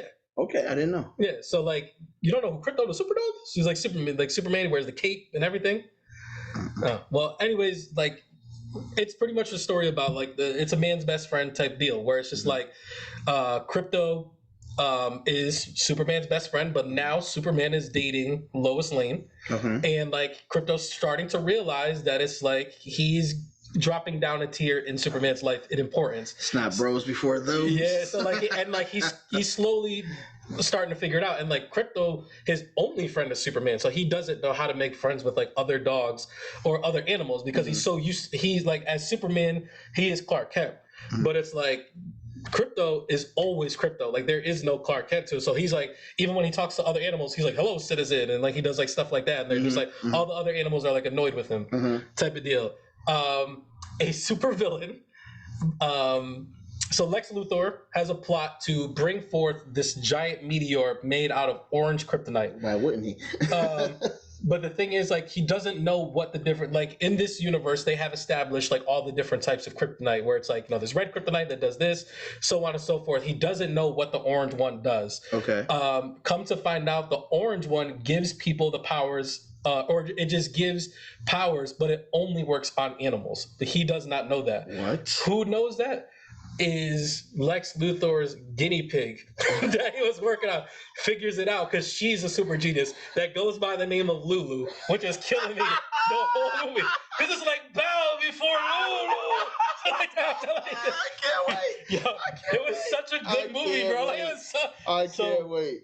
So Lulu, now imbued with the power of green kryptonite, winds up trapping and encasing all of the Justice League. So Batman's there, the Flash is there, Cyborg, Wonder Woman, Aquaman. She captures all of them, and she's getting ready to put them in a rocket, I believe, and send them somewhere. The only person that can stop them is Crypto, the super dog. But Lulu winds up poisoning Crypto, and he does not have his powers.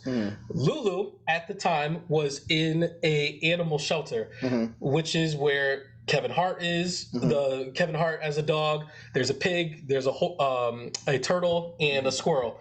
So like they're all around Lulu when she gets these powers. So they are also imbued with superpowers. Okay. So it's them trying to help Crypto save the Justice League. Wow. And it was incredibly enjoyable. I watched a lot of, I realized like as I was looking at my list, I was like, there was a lot of animated movies that I watched this year, down to like the Minions, Sing 2, like all of these other things. I was like, this might be the best animated movie that I got to see. Better than Sing 2? Easily better than Sing 2. What? I thought DC League of Super Pets is actually like really good. Like it's really good.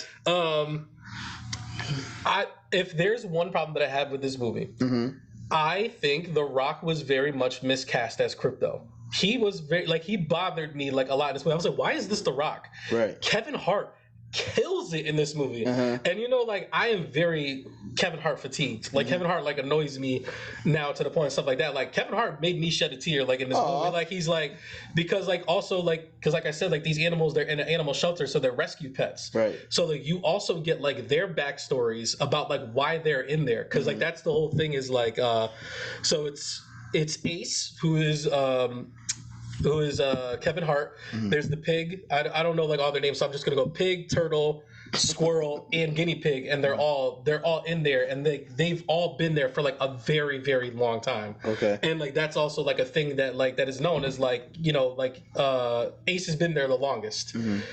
So it's like they treat it like it's like a prison. It's just like, here you go, we got here comes another person coming in, but they don't come for us. They always come for like the new kittens. Right, and like it's a running joke with kittens. Like, oh, I just got here this morning. All right. Like, adoption is easy. They say things like that. Like sounds like Mike. Yeah, like, it's like Stuart Little. It's like, imagine being a kid in an orphanage and it's like they're like, we'll adopt this rat before we adopt these kids. Right. Like, yo.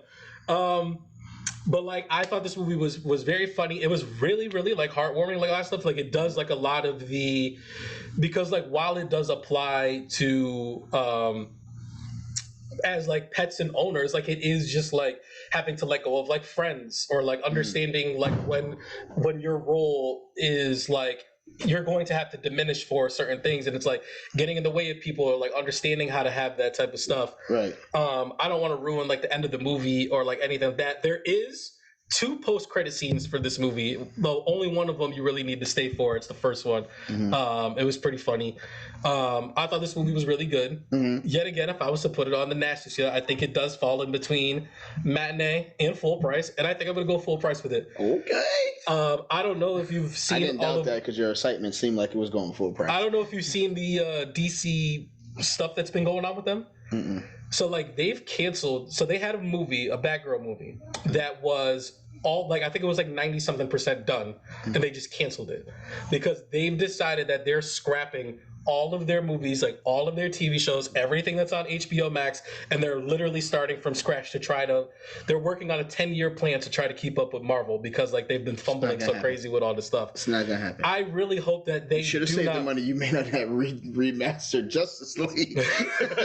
I really hope that they're not fumbling this DC Super Pets thing because I think that this could really be like a thing now. Right. And it's like I would not be surprised in the slightest if this becomes like an HBO Max kids show. Okay. It was like we follow Crypto and his super pets friends and like all this other stuff like and whatever. Okay.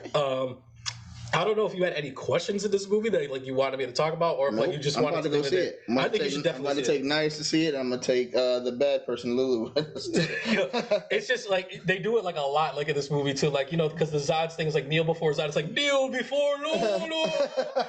Like they're like oh, whatever. They're like oh man, not Lulu again. But it's like her name isn't actually like Lulu, like because she was like a test subject. It's like L01 or something like that. But it's like they transcribe it. It's like, oh, your name's Lulu, like all this stuff like that. And your niece's name Lulu, so that's what was killing me about it. Come on, man, keep up. Like, please tell me that this is. Did y'all go together? No, I really wish that I would have brought her. Like when I saw that, I was, oh man, this is way too hilarious. Next time she comes by, you gotta go bow to Lulu. That'd be hilarious. I thoroughly enjoyed it. I think you should. I think you definitely should take Nice. Hey, say less, say less. All right, you got one more. All right. So the last, I think you called me right after you were done seeing this movie. Yes. So the last movie that I watched was Bullet Train. Yes. Which is starring Brad Pitt. And also, from what I hear, Bad Bunny's in this movie. It's become. So I gave you 1 million views right there. It has become the Bad Bunny movie. Like I hear people be like, "Yeah, I'm gonna go see the new Bad Bunny movie," and it's like that. And it's like that's what it's become because he's that with big. Brad Pitt in it. With Brad Pitt in it, it is the Bad Bunny. And what you call us in it? Paperboy is in it. Paperboy is in this. Paperboy is in it, and Quicksilver or Kick-Ass, whatever. Oh yeah. He is. So this movie is right up your alley because it is smoking aces on a train. This is 100% what this movie is. Like I was trying, like I was watching this. I was like, "What is smoking aces?" I was like, "What is the best way to describe this movie?" There is a briefcase that contains something. It's actually like I was thinking. I was like, "Is this movie just Pulp like Fiction?" Smoking is Pulp Fiction. That's what I was thinking. Like at one point in time, I was like, "Is this Pulp Fiction?" And I was like, "No, it's not really there because it's no cut back and forth." But it's not even like the Marcellus Wallace case isn't the whole movie. Like that's only one storyline. Right. Everyone is pretty much after this case so in this movie. More smoking aces. Right, and it's like Brad Pitt is filling in for another, I guess you could call him like an assassin. That's pretty much what they are. They're assassins. Brad Pitt plays like this assassin who's kind of like over being an assassin. Like he doesn't use guns anymore. He's really like he's working with like a therapist and is like trying to channel like his anger in different ways. So like that's what makes Brad Pitt so funny in this movie is like these people are trying to kill him and he's just like, I just think that we need to do something like this. But it's like, you know what? It's very Jackie Chan-ish where it's like, I don't want no trouble. And it's like, meanwhile, I'm beating your ass with this ladder. It's not like that. It's like, that's what he's doing like in this movie. Like over and over again. It's like people are coming at him with stuff and he's just like trying to block and then he's like accidentally hitting them with like luggage and like all this other type of stuff. It's very Jackie Chan-ish like in that sense. But it's like there is this case that is owned by like this very, very big Japanese like boss. I think he goes by the name like the White Devil or something like that. Because like he's like infiltrated the Yakuza and became like the leader of Yakuza as like a white man or whatever. So you don't know who he is. But it's like everybody has like a story attached to this dude except for Brad Pitt because like, he's just filling in for somebody like in his job. And like all he was told is he needs to get onto this train, grab the briefcase and leave. But there's a number of assassins on this bullet train also looking for this case. Paperboy and I guess we could call him Quicksilver. His name's like Aaron Taylor Johnson. Is like they are partners. They're actually brothers. They're like a set of brother assassins, and it's like every assassin in this movie has like a moment where like you get to see like their backstory, which is very Smoking Aces, it's just stuff like that. And like Bad Bunny's is very interesting. Like everybody's thing is very interesting. The thing about this bullet train is every time that it makes a stop, the doors are only open for 1 minute, and after the 1 minute, they automatically close. So like that becomes the thing is like, oh, I have this briefcase now. What do I got to do to get off this train to get out of here? Right. And each car on this train has a different vibe to it. It's almost like Snowpiercer, where it's just like, oh, this is. You're getting That's what I'm saying. me now. You're getting me. It's like this car is the quiet car. This car is the party car. This car is the fancy car, and stuff like that. So like he had like you. It's almost like you're battling up a tower because it's like, oh, now I have to spend like this next until we get to this next stop. I have to get from the party car to the quiet car, and it's like, but like there are different people that are inside these cars, like trying to take them out, and it's like, I just thought it was really really funny. I thought the action in it was like very very well done. Like a lot of the fight scenes are very creative. All of the assassins seem very different, like on how they fight. Like they're not just like, oh, like I'm the karate guy, like I'm whatever. It's like, oh, but like here's a guy that's like, I use daggers, I use poisons, I do this. Paperboy's character I found extremely endearing because like they're brothers, but it's like he's very much obsessed with Thomas the Tank Engine. Okay. And it's like he's been showing great range too. Yeah, I thought he was hilarious in this movie. And it's like like him and Brad Pitt like have a lot of scenes where they're just talking to each other, and that's what this movie does really really well. It's like they have like a lot of scenes where it's like Brad Pitt's like, listen, I got this case.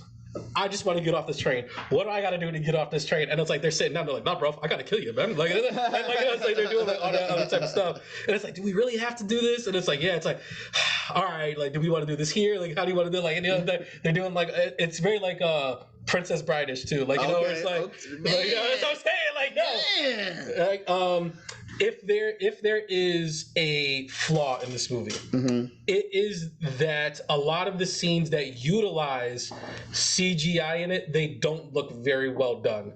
So like let's just say like they have to what we're gonna do is we're gonna lift this thing and like these last couple cars are gonna go, like the scenes like where they're outside and they're moving real crazy on it, it like doesn't look the best. Like those type of things don't. But like the things like the bombs, the fighting, like all that stuff, like everything is very stylized. Like it's like the certain trains have different colors and like the different colors come with different music and stuff like that. It's like it was a very very fun movie. Okay. So like it did end up pretty high on my list for the movies of the year.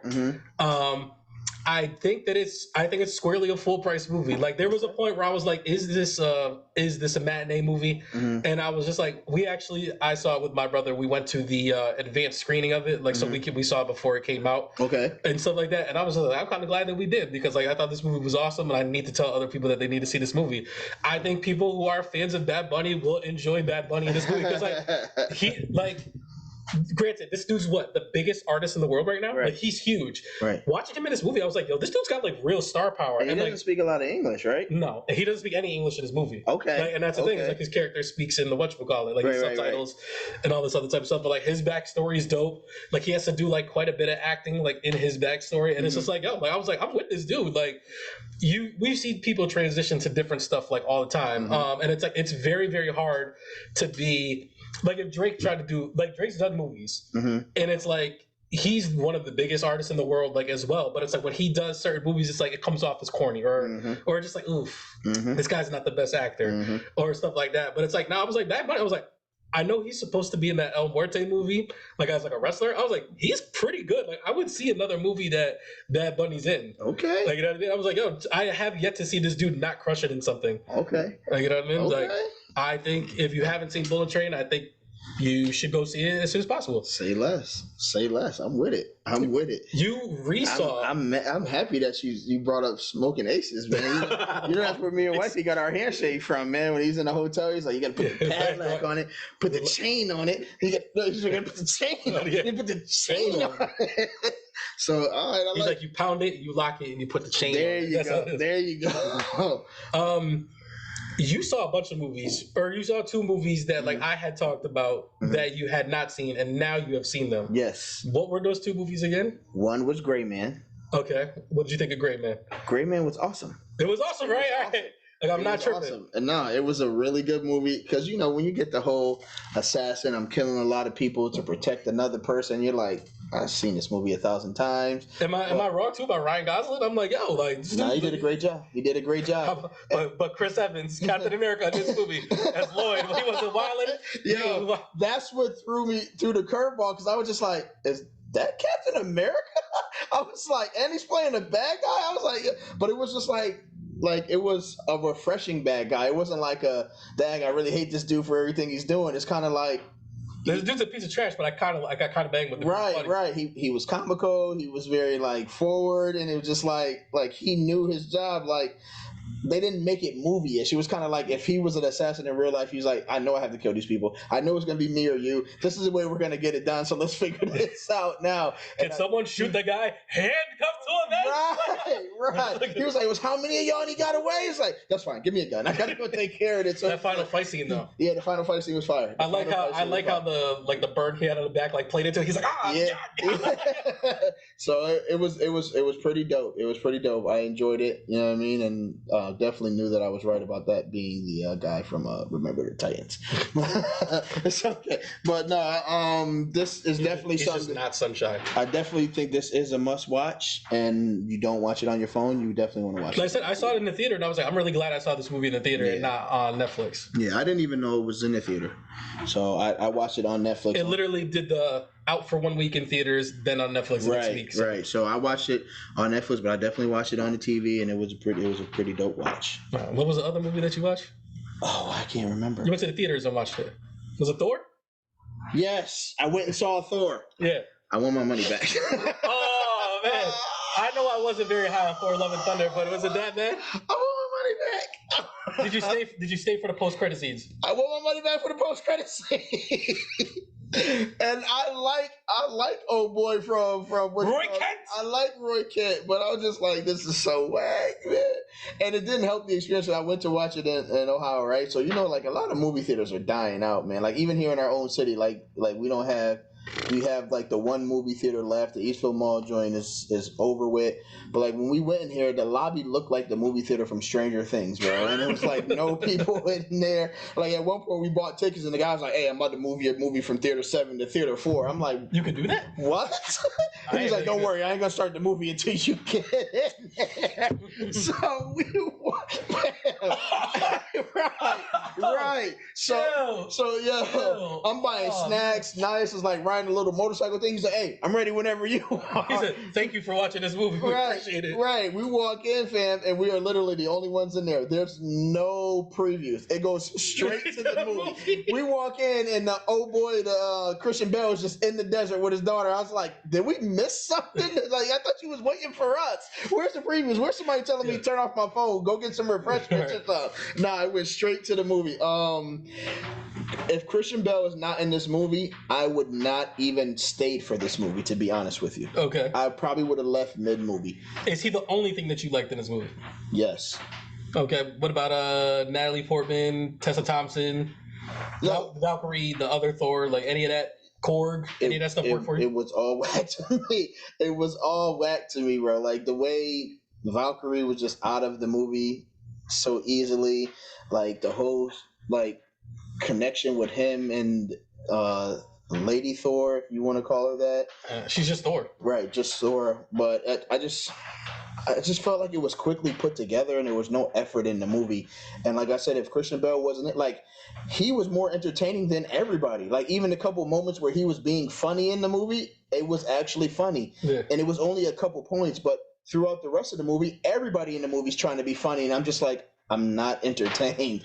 Like when all the kids got That was the only entertaining thing for me because I took my boys with me and they really enjoyed the fact that the kids getting powers. Like when Thor threw the hammer to old boy's son and he just caught the axe and he just caught that joint. How bad was the graphics for the son though? Every time that he shows up to like talk to right. The joint it's like what was that kid joint like watching shows after dark. What was that Nickelodeon show? Are You Afraid of the Dark? I was just like this little ghost head floating around. Oh, it's me. I'm Doll's son.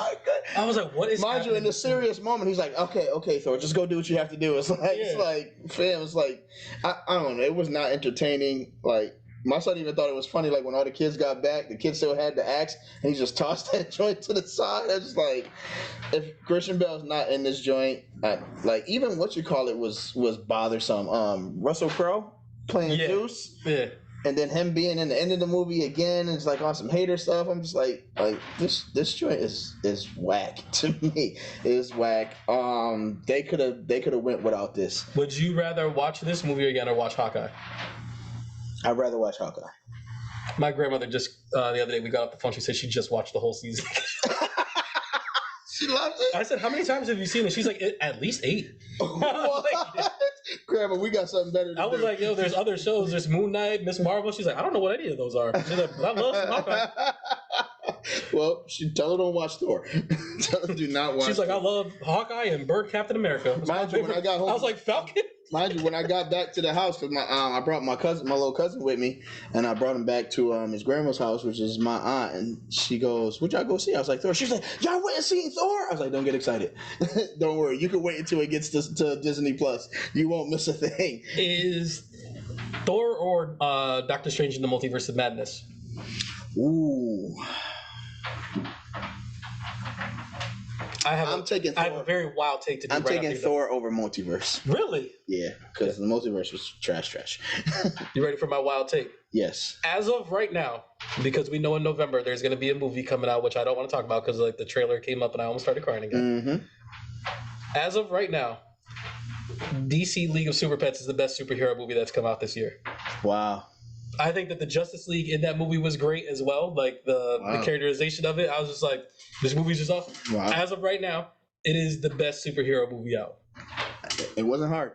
It wasn't hard. Not to take anything away from DC Pets, I'm just saying, like, we got She-Hulk coming out this week. Like, this joint was like LeBron in the D League, bro. I mean, in the Drew League, like, that DC Pets is going off for 42 on these other movies, bro. Like, or Dejonte Murray. Yes. Like, let's get to the Hardwood Check-in because I want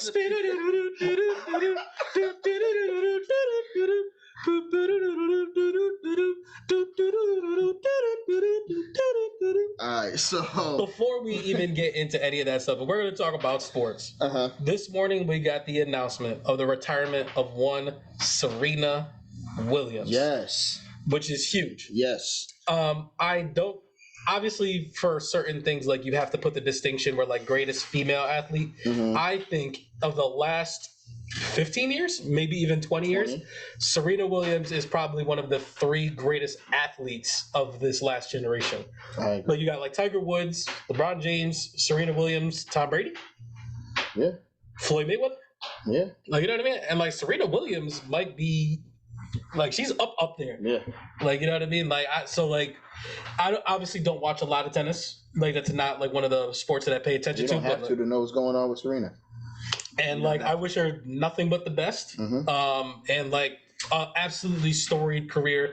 As we're talking about one of the greatest of like this last generation, I want to say like of all time, like Serena Williams has got to be just up there. Of course. Like, you know what I'm saying? Like, I don't think that she's not in the top 10 greatest athletes of all time. Like, she's up there. Listen, I watched a clip and I instantly got like Queen Serena vibes. Like, you know how they just had King Richard? Yeah. Like, they have a video of Serena on the tennis court with her 3-year-old daughter. Oh, I see, and the first thing she says is, you want to know what Grandpa taught me? And I was just like, oh man, They're really plugging at these heartstrings.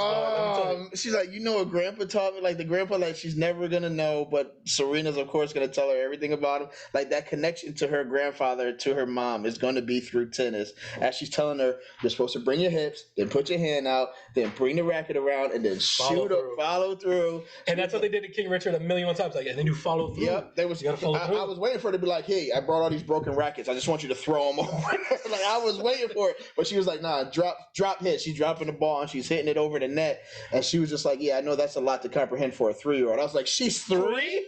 She looks like she's 4 feet already. I don't even know I can do this. And she's clearing the net already. I'm just like, yo, listen, man, if this young Serena gets out here and starts acting wild and winning championships, whatever she decides to do, she has 100% my support. That's for sure. Exactly. It's like, I can't wait for Queen Serena movie to come out where she's like I could just already see it. Like I said, that first line, that could be the trailer. You know what your grandpa taught me when I was your, like, oh my goodness. It was just so, yeah, flowers and roses for Serena, because you definitely deserve them. Are you really going to watch DC Super Pets this week? Yes. Because, like, I think it's going to get you at a couple points. Because, like, there's a lot of things, like, you were a dog owner and stuff like that. And it's just like, you know, they do a lot of, and like, you know, I'm telling you, Kevin Hart in this movie, and he's just like, you know what they say about us dogs? We love unconditionally. And I'm just like, God damn. I haven't had a dog in a long time, but I was like, I know exactly what I was like, man, it's different. We'll see. I'm going to go see both of them before the week is out. I really want to know what you think about, like, The Rock in this movie when you watch it. I got you. All right, well, go ahead. I got you. I'm sorry. I know that we're on the Hardwood Check-in, and, like, obviously, much love and respect to Serena. Yep, and while we're on flowers, you know, I know it's been a while. We haven't potted in a while, but we want to make sure that as heavyweight bros that we're making sure to send love and condolences to the family of Bill Russell, and also giving him his flowers for everything he's done to change the game and pave the way for other athletes. I'm really hoping in no time in the near future that they are disrespectful enough to change the name of the MVP trophy in the finals, because there's no way. I mean, people are dumb. So, if there's one thing that's, because like that's a pretty recent change too. Yeah. Like it wasn't always the Bill Russell MVP trophy. Yeah, he's always come on the stage and handed that out. I mean, more recently, like you think about that, but it's like I want to say it was like in the 2000s, like that's when they changed that. Got you. So like what I'm saying is like it's still pretty new. Yeah. But it's like we're talking about like the greatest winner in organized sports. Period. Listen, I watched, like not basketball, not like, you know, stuff like that. Like the greatest winner. Period. Right, and like just some of the clips that they've been showing. I'll just share 2 because we could go on forever. But the 2 that stood out the most to me was like this man's chasing down an offensive player as a defender, and his teammate is in the way, so he jumps over his teammate to block the shot off the glass. Where I'm like, that is freakish. That is freakish. Then he's coming down on a fast break another time, and there's a defender in the way, so he jumps over the defender and lays the ball up. I'm like, me here, idiot, thinking the first time that happened was when Vince Carter did it in the Olympics over 7-foot boy. Like, nah, this man was this man was already clearing human beings as an athlete, you know. So it's just like stuff like that. You can't overlook. You can't downplay it. Like he literally changed the culture of basketball. I've always been a pretty high on Bill Russell, and it's like one of the main reasons is like you are defined by like your rivals for the most part, and it's like the guy who could not beat him is like the greatest statistical anomaly in sports. Wilt Chamberlain, as great and as amazing he was, like he could not beat Wilt Chamberlain. And like a lot of those clips that you're watching, it's like, man, like these guys were really trash defenders on the perimeter. Like Bill Russell was covering a lot of people's backs. Yes, he was. Like a lot of stuff. And it's like, and obviously like I wasn't old enough or young enough to see him play like at any point in time, but it's like any clip that I've ever seen, I'm like, man, this dude is incredible. But like as I've always known Bill Russell as the dude with like the gray hair, the gray beard, but like one of my things is like he's always so funny, and it's like he's always like pretty genuine with it. And it's like when you were talking about your clips, like I immediately started smiling because I was like, man, a lot of my favorite clips of Bill Russell aren't even of him playing. Like they're just like him just doing like talking stuff. And like one of my favorites is all about buckets. All right, young blood. But like one of my favorites is I can't remember why they're gathered. I don't know if it's for the 75 greatest or like whatever it is, but he is on stage with the greatest centers of all time. Like it's literally Kareem Abdul-Jabbar, Shaq, Hakeem Olajuwon, Dikembe Mutombo, Patrick Ewing, and somebody else, and he's the last one on stage. And like he gets up on the stage and he goes, "I kick every single one of y'all asses." I was like, "Yo, look at my minions out there!" Like, you know what I'm saying? Like that. I'm just like, "Yo." When Charles Barkley's giving his speech, he says, "Look at the Bill Russell." Bill Russell looks over and just goes like he's like, "I can't help it." Charles is up there. I know he's been hasn't been in very good physical condition like the last 5 to 6 years. So like I've always been like, man, like I know he's gonna go soon. So like I've always kind of prepared myself for that. He hasn't been to the NBA Finals in I don't even think when 3 years. I don't even think when the Celtics won he was actually there. Like you know what I mean? Like it's been a long time since he's physically been there to hand out the award. It's been a while. I feel like if I had to name the last time I remember it, it's like I feel like he gave it to KD. Okay, on the Golden State? Yeah, that's possible. So what are you talking, like 2017? Yeah. Something about that.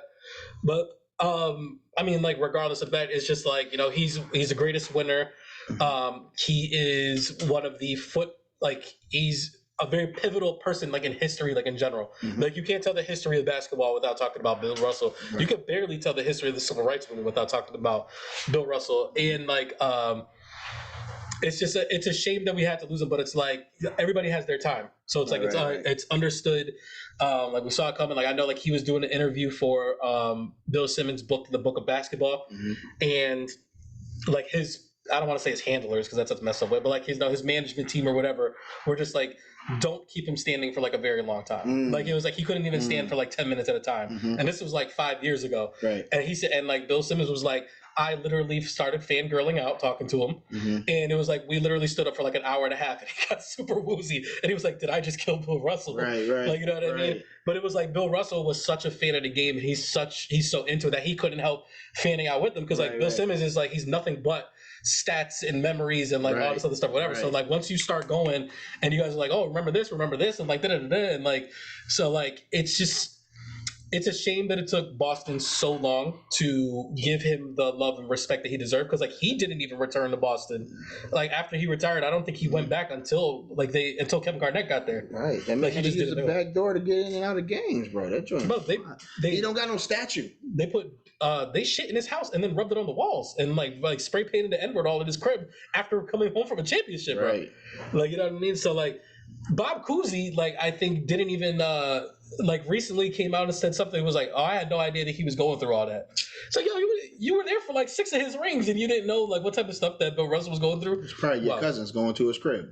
Probably fooling me. But like it's a shame the way that like you know Bill Russell has been treated. But I think that he was and is very beloved and well respected throughout the basketball community.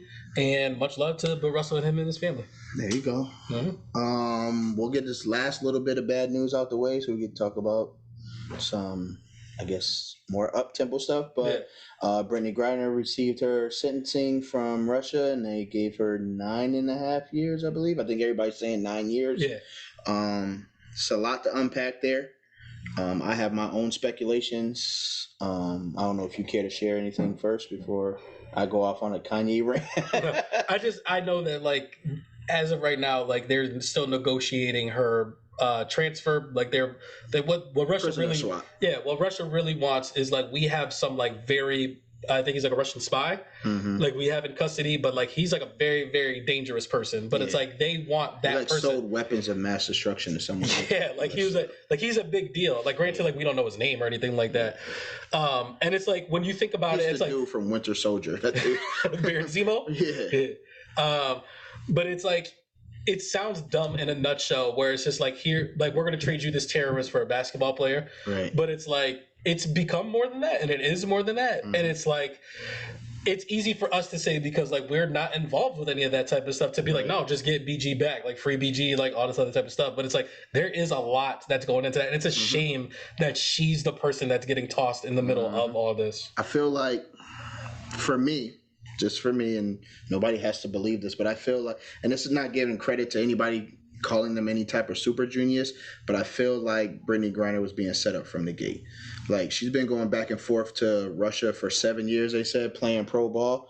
And this, I don't believe this is her first time doing this. Yeah. I believe that they have let it slide several times. They love having Brittany there. They wanted her to get comfortable just enough for them to say, all right, now we're going to bag her and use her as a bargaining piece. We know that's completely why they gave her the 9 years, because if they're trying to trade her for somebody else and U.S. didn't budge and they was like, all right, we're going to give Brittany 9 months for the drugs. They're like, all right, we'll let her do her 9 months and we'll welcome her home and keep your homie. So they had to go extra with the 9 years. Yeah, they're definitely being very, very heavy-handed on purpose. Right, but I just feel like they pulled the wool over her eyes and they set her up for a bigger agenda, and now it's all starting to unveil itself. If you were any female athlete, why would you go to Russia? Period. After this, you know what I mean? Same reason anybody goes somewhere for that money. I know the money's over there, but it's I've seen some WNBA stars come out and be like, well, I'll never be going back there. Yeah, but you got to think and when they talk about the disparity of how women athletes get paid as far as men athletes, and them wanting to make something for themselves to be able to gain large sums of money for their craft before they're too old to get paid for it anymore, then if Russia's telling me they're going to give me twice the bag that I'm getting in America, and I can it's 8 times the bag, and I can play ball year round, I could come play in the NBA, then go play in Russia and come back and be in great shape because I'm playing twice as much pro basketball as anybody else, why would I not do it, But again, I feel like they set Brittany up for failure. I think they knew exactly what they were doing and letting her get comfortable with transit, going back and forth with stuff that she shouldn't have had. And I think the reason she was probably so shocked is because this was something routine for her, and then this was the day where they were just like, nope, it's not routine. So, but that's just my theory. So I don't think it's a theory at all. I think it's pretty evident that they're being purposely heavy-handed to make their negotiations go a bit smoother and easier. Yeah, without a doubt. Right, and like you said, it sucks that they're playing with her life like that. That's what it is. There's a human being that's involved in this, and that's kind of crazy. That this is how we're treating them. Right. All right. We got 2 more topics. And all love, prayers, and concerns out to Brittany. Hopefully, she comes home soon. Yeah, and hopefully the trade, if they do go through with it, doesn't pose to be more of a problem than what we're already dealing with, because things are already tight on the front as far as potential war and people making bad decisions in powerful positions. Mm-hmm. All right, I'll leave it at that. The Antetokounmpo brothers. Yep. I don't know if they're actually born out of a womb or if there's just a cabbage patch where these guys are sprouting up. You don't watch the Disney Plus show? And freakishly walking out of cryogenic machines already with these athletic frames. I'm saying this because I just found out that Giannis isn't even the oldest, right? No. He's the second oldest. Yeah. Thaniasis is the oldest, mm-hmm. So I'll address him as the oldest. Thaniasis has another little brother, okay, who has been running rampant in summer league. Is the most normal name of them all? It's Alex. I think it is. It's the one person who has some regular name, but I want to say it's Giannis, Thaniasis, Kostas, and Alex. No, you got it. Thaniasis first.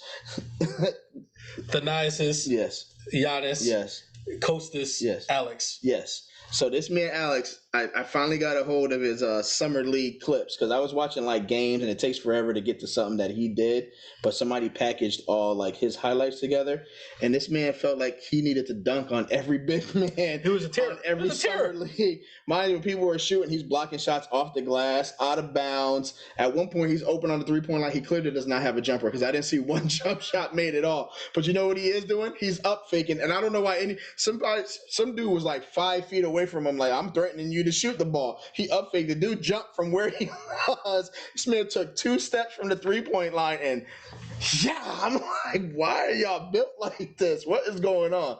So I don't know what's gonna happen with him. I don't know if he's gonna make it into the league, but I would definitely keep an eye out for Alex. He's on the Kings roster or the Celtics? I can't remember. I don't know because those jerseys look so. I want to say he's on the Kings. I would say that would be a good guess. I know the jerseys look so altered. When you're seeing white jerseys, unless it's their color jerseys, you really don't know who they're playing for. And right. Every time I saw them, it was in the white jerseys. But listen, this is nepotism at its finest. This is the way that I like to see it get done. Because three of the Giannis brothers or the Antetokounmpo brothers are on Milwaukee. He's like the only one that's not as of right now. And they all have rings, right? Yes, I think the Nice has 2 rings because I want to say he got one with the Lakers and with the I Bucks. thought that was Kofi's. I think it's the Nice.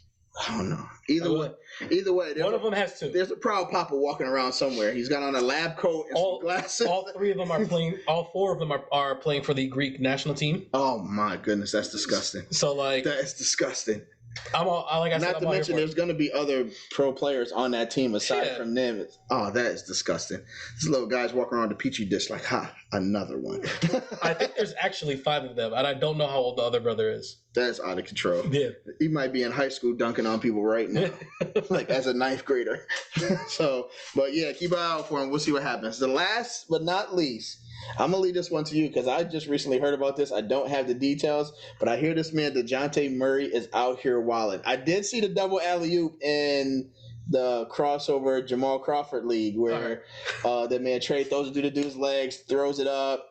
So he throws it off the glass to Collins. As we know, Dejounte Murray has very recently been traded to the Atlanta Hawks. Yes. He's been on the San Antonio Spurs his whole career. He is now officially on the Atlanta Hawks. Yes. After LeBron and all these people showed up to the Drew League, it was Dejounte Murray, Trae Young, and John Collins showed up to a local whatever pro-am game or whatever. It was a crossover joint. It was a crossover. Jamal Crawford's joint. Okay, yeah, and they had the jersey and they were showing out. Oh, they were wilding Oh yeah.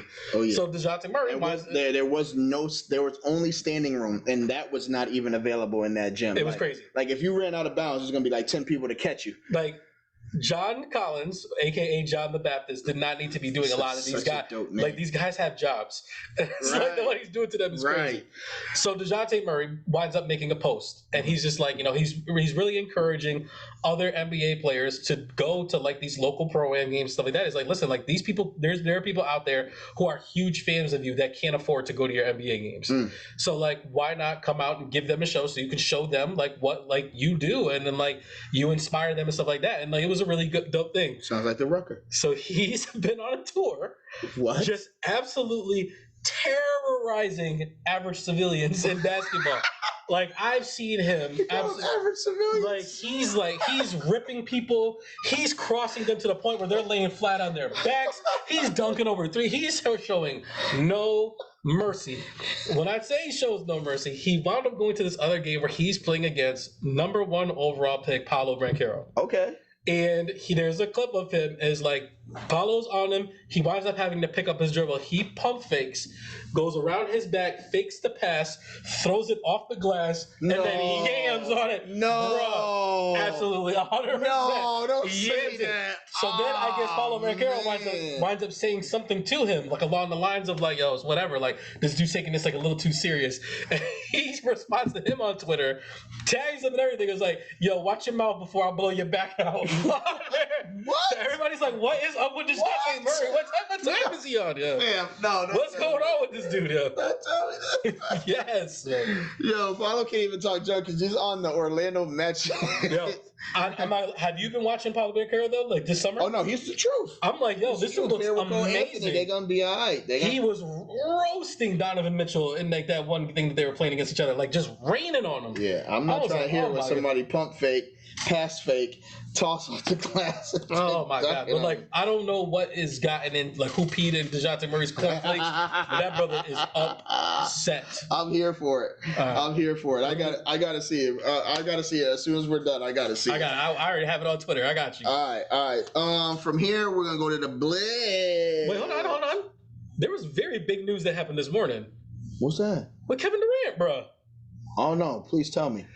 Yo, Kevin Durant this morning. I guess Joe Tsai. I was running all morning, so I missed it. I didn't get no update, no nothing, no ticker, whatever you want to call it. So Joe Tsai, who's like the owner of the the Brooklyn Nets. Okay. Like, for some reason, decided to come out last night and just kind of be like, hey, like whatever management decides, like that's who my support is behind. Like I'm down for management. So Kevin Durant comes out and is like, I don't plan on sticking around. And if you want me to stick around, you got to fire Steve Nash. What is wrong with this bro? Yo? Like I don't get him. You're not. You're joking. I'm being so for real. Mind you, Steve Nash is only there because Kevin Durant told them to fire Kenny Atkinson and hire Steve Nash. What is it that you really want, bro? An excuse? That's all he ever wants. That's what I'm saying. Is like, how do you support like somebody like he's a sucker, bro. And he's been a sucker. He's an amazing basketball player. That's wild. I mean, you know, they do say everybody who can't coach, and those who don't do some coach, whatever the saying. Those who can't do coach. Right. So sometimes it goes vice versa. Like you have people who have been really good at the game and maybe they're not good coaches. I get that, but you can't blame what happened last season on Steve Nash. Like you literally could have had that team out there with no coach and you still should have been able to win those games. You shouldn't have got swept by the Celtics. Like that has nothing to do with Steve Nash. Blame that on your boy Kyrie and James Harden or Benitha Simmons. So like I don't know what he's looking for in the firing of Steve Nash. What other coach out there is that they're going to hire that's going to make things better in a season because you're already disgruntled and you already want to leave. So who's going to come in here and turn things around in a year to make you want to stay for the rest of this contract? Well, I think we're both of the same mindset. Is like I don't think that he wants Steve Nash fired at all. I just think that I don't think he wants to be the Brooklyn Nets. Nope. So he's just trying to create as much noise as he can until they get many shots in the air and see which one bounces. Yeah, and until they finally trade him somewhere. And what I've been saying this whole time is be careful what you wish for, because like you might want to be traded and you have like this list of teams that you want to be traded to. You have 4 years left on your contract, bro. Right. I will trade you to where I want to trade you. Ultimately, it's not your decision. They could trade you anywhere. I would have sent that man to the Sacramento Kings. I've always said, I'll be like, go to the Kings. Go to the Kings. Give me De'Aaron Fox and Sabonis for Kevin Durant. And all your picks. Give me all the picks. Oh, that's a Razor Staples. I need all your picks. I need all your picks. Have you ever seen the movie Draft Day with Kevin Costner? Yep. It's the most wild, nonsensical movie like I've ever seen. But I was like, this is how Razor thinks that he'd be a GM. He's like, well, did it work? What? Did it work? In the movie, he drafted T'Challa, Black Panther. My life's a movie. He drafted T'Challa. He did. I know. He's like, he literally traded all 3 of his first round picks for 1 pick, and then when the pick came back up in the draft, was like, now I want all 3 of my picks back, and I want your kick returner, and I want your next year's first round pick. I'd be like, Kevin Costner, if you don't get the hell off my line, I'd be like, pick this stupid ass quarterback then that you don't believe in. I don't care. I could make it happen. You could not. You try to do it in the fantasy football every year, and it does not work. It does not work. It does not work. Because when it does, you be mad that somebody made the trade with me. Every time, because I think you. And matter of fact, just to segue real quick, everyone was so mad at me that the draft got rigged and I lost all the picks that I worked hard for because I had 2 first rounds, like 4 second rounds, and like 2 third rounds, and I couldn't get into the draft until like my 4th second round pick. Yet again, not my fault. You did not test the stuff out to see if you could do it beforehand. So when you waited, and I kept telling you, I was like, hey, make sure that you can do this, make sure that you can do this. You waited right until like 5 minutes before the draft started. I was like, I can't get in. No, it wasn't. It was like an hour or 30 minutes before the draft. No, it wasn't. It wasn't. I was like, can you push the draft back 10, 15 minutes? You were like, no. Then you stopped answering my text. And you was like, I'm not doing this with you right now, and watch my draft picks go off the board. That's not what everybody was sitting at home like, Joel, you're the best GM ever. You're the best GM ever. Look who he just got. Look who he just got. I looked at my roster. I was like, man, if he would have set up his cue beforehand, this wouldn't even be a problem. All right, we're gonna go. No preparation. That's fine. That's fine because I am going to dominate your league just for you. Man, I was looking at you. I was looking at them auto draft picks. I was like, man, get out of my way! Watch out as I come through, busting in your line, cracking numbers in 2. When I bring the pain, what you gonna do? And lace up your cleats and get shook out your shoes. Clean out your locker. I'm out to get you. Clean my locker out of all my picks. You didn't even win your league. Did you make the playoffs? Yes, I did. Lost in the first round. Okay. Did you make the playoffs? Yeah. Did you win? No, I got to the semifinals. Oh, okay. I lost to the champion. You know, I won your league more recently than you did, right? You know, I've won my league more times than you have, right? That was before I got there. No, it's not. Like, you've been in here since the inception of the league. Nope. It wasn't the inception of the league. Well, we're going to find out this. You want to make a bet on this year? I want my Roof Chris back. All right. Yeah, I already got that hand. Oh, yeah. You see this? I might be doing the draft order tomorrow, too. Like, I think it might be tomorrow. We're about to find out.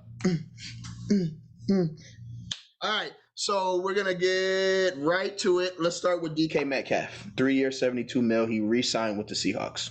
Why? I mean, for 3 years, $72 million, I don't think anybody would have gave him that. You say that, but like I don't know how the NFL works on that. Where anybody would have gave him that, bro. Maybe he sees something in Geno Smith and Drew Lock that he knows that he's gonna touch about it. I'm gonna be honest with you. I think DK is physically an amazing receiver, but like he does not have like the numbers to like really back up. That's because this man Russell was purposely, I won't say purposely, but there's a lot of times where this man was just like, hey, this guy's 15 yards away from me. If you want to throw the ball now, it's fine. Is it Russell or is it Pete Carroll? It's both. They both lost the Super Bowl together, and they both have been playing mediocre football since then. Like, Russell is always not seeing DK. Like, and it's nothing against Russell. He's a great quarterback, but I don't know if that relationship has been marred or something happened, but look at you using the word marred. Yeah, but I feel like it looked so bad to me that it looked like it was intentional. It looked like he was purposely looking away from DK. There's a lot of times where DK was wide open. He's underthrowing the ball or throwing it like DK was supposed to be running a post when he's clearly got his man beat up the sideline. He is the newest version of Megatron. Like, this brother is a big animal with a lot of speed. I know he has a lot. I'm not saying, all right, let me retract my previous statement because of his face. His build. I was going to say, if anything, he's like Vincent Jackson. His build and his attributes are a lot like that of Megatron because he's a huge, strong, fast receiver who has great hands, and it's like, I remember one time they were doing the sports science, and they was like throwing the ball to Calvin Johnson is like throwing the ball at a 2-car garage. You cannot miss. DK is that way. Russell, you can't tell me you don't even want to just give him a chance and see what happens, because at one point DK was the most sought after wide receiver in fantasy football because he was just giving that man the opportunity. Now the opportunities have been lessened, so his numbers have taken a hit. I would not have re-signed. And if it is Pete Carroll, like you said, why stay there for 3 years? Because you're eventually going to get something good for him. Like, I don't know if this is a thing where he stays in Seattle for these 3 years, but it's like, we have you here. You're on this pretty big contract. It's like at some point in time, somebody's going to want to trade for DK Metcalf. And if we could get 2 first-rounders and a young receiver for you, then it's just like, why not keep you around? You're an asset. What I'm saying, we just lost Russell Wilson, and like they got a bag for Russell Wilson. But like, yeah, why not do the same thing with you? They had Russell Wilson, and they ran the ball more than anything. That doesn't benefit DK. That benefits the Seahawks. Yeah. That's why I'm wondering why he re-signed with the Seahawks. He could have literally went anywhere. He could have went to Baltimore. Imagine if DK went to Baltimore. I like it. Right. I just want Lamar to have an actual number 1 receiver. That's all I want. I hope Rashad Bateman is that guy. I didn't think Hollywood Brown was that guy. Listen. I feel like, I'm happy he got the bag. That's great for him. It shows that his worth and his hard work is paying off.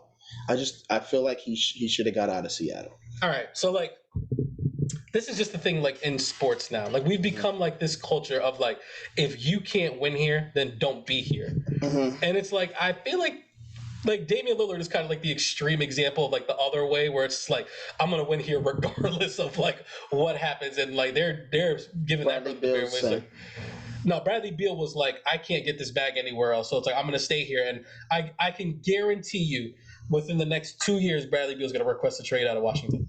I will guarantee that. Okay. But it's like, I'm going to stay here long enough to get the bag, and then I'm going to make you trade me, because it's like that's the way the NBA works now. Mm-hmm. But it is like this idea of like, just because I'm on a crappy team, like, doesn't mean like I have to leave here because they're crap. Because like we see organizations go from being like bottom tier teams to being top tier teams. Like, look at the Kansas City Chiefs, look at the Buffalo Bills. Like a lot of these guys, like it is very, very hard to maintain a culture of winning for a long period of time. But if you want to be a young building block for a team, and it's like you show other people like, hey, like I'm here and I'm here for the long haul, you can come here too, because like I'm not going nowhere. So like you like whatever quarterback they try to get next, whether they decide to draft it or like let's just say, I know he just signed a big extension, but like let's just say next year Aaron Rodgers is a free agent and he's looking for somewhere to go. DK Metcalf is like, yo, I'm here for the next couple of years. Like, DK come on over to Green Bay. He definitely could have went to Green Bay. Why wait for Aaron to come here? You could be with Aaron right now. All right, like, so like maybe he likes the weather in Seattle. Like I don't know what to tell you. Man, listen. I'm glad he got a bag, just the same way that you're glad he got that. I can already tell that now that maybe he likes the Seattle weather. all I know is like I will never pick him in a Madden fantasy draft ever again because he's got that wild cap hit. Like I'm all set. I'm all set. But like, good for DK. I can't believe we spent that much time talking about DK. Yeah, you're right. My bad. All right, on to the next. We got Lamar. Nah, let's go with Kyler's contract. So they have put a clause into this is how long it's been since we've been on here? Yes. Because I feel like everybody's talked this thing to death. So we don't have to talk about it. What? But basically they took the clause out of his contract. Did they take it out? I didn't even see that part. Yeah, so I think because the internet got a hold of it and they made fun of him for so long, Kyler was like, yo, take that joint out. Yeah, and I think that what he was saying is just like, I'm glad that you guys think so highly of me to think that I was this successful without watching any film, but I do my homework. So shout out to That's actually Kyler. a really nice quote. I didn't know that he said that. Yeah, shout out to Kyler. Lamar Jackson, I hear he's walking around looking like a superhero. They're saying that. I have not seen him. I haven't either. But it's like all we're getting reports of is just like how big and like how great of a shape that he's in, which he's always been a premier athlete. So like I'm like, how much crazier can you look? Right. I know that J.K. Dobbins is not going to play in the preseason. They're hoping that he makes it for game one. Oh man, this man looked like Chappelle when What he first in the came hell? home from Africa.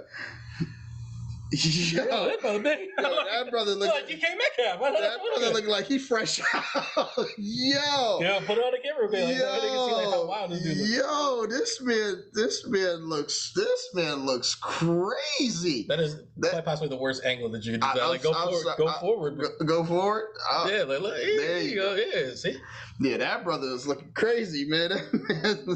Yo, yeah, that man's gonna need a bigger jersey. Look at this old picture. Look at the.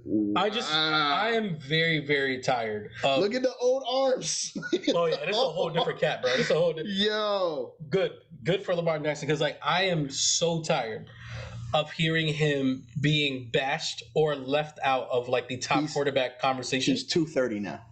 What was he before? He gained 25 pounds, so he was 205 before. Jesus. And it's 25 pounds of muscle. Yeah, I go ahead and try to tackle this man this side. It's gonna be like juke. Ain't no juke. It's gonna be like. You better run into Cam Newton. Yo, you thought he was throwing the ball through people's chests before? Somebody that catch that joint and go flying to the end zone. But like I know like right now like the hot quarterback is like Justin Herbert, whereas like the best young quarterback in the league, Justin Herbert, Joe Burrow, like stuff like that.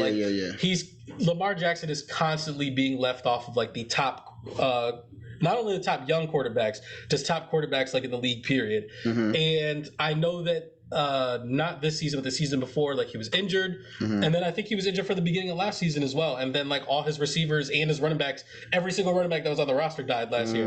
Like they had like Latavius Murray and like a bunch of, and like the ghost of Devontae Freeman playing like in the backfield and stuff like that. It was just really rough. So like I really hope that this is a fresh start. He's got Devin Duvernay, is the receiver that they drafted. Yep. They got Rashad I always Bateman. remember his name because it reminds me of the lady that directed Ava DuVernay? Yeah. And then obviously Mark Andrews or Mark Andrews? Yeah, Mark Andrews. Am I tripping? Yep. Tight end. I hope that this is like they come back this year to show people like, yo, like this. There's a reason why this dude didn't win the MVP by mistake. Right. Like, you know what I'm saying? Like, I feel like because that's where it's been. Like, he won the MVP, and then I think he got the Madden curse, and then like he's kind of had 2 down seasons. But it's like, let's not forget like. Whatever you guys think that like Josh Allen is doing in Buffalo, like Lamar Jackson was doing that first. He just doesn't have the supporting cast, that Josh Allen has. So like, I just hope that this is the Lamar revenge year. That's all I'm really getting at. Hey, listen, man. BQBW.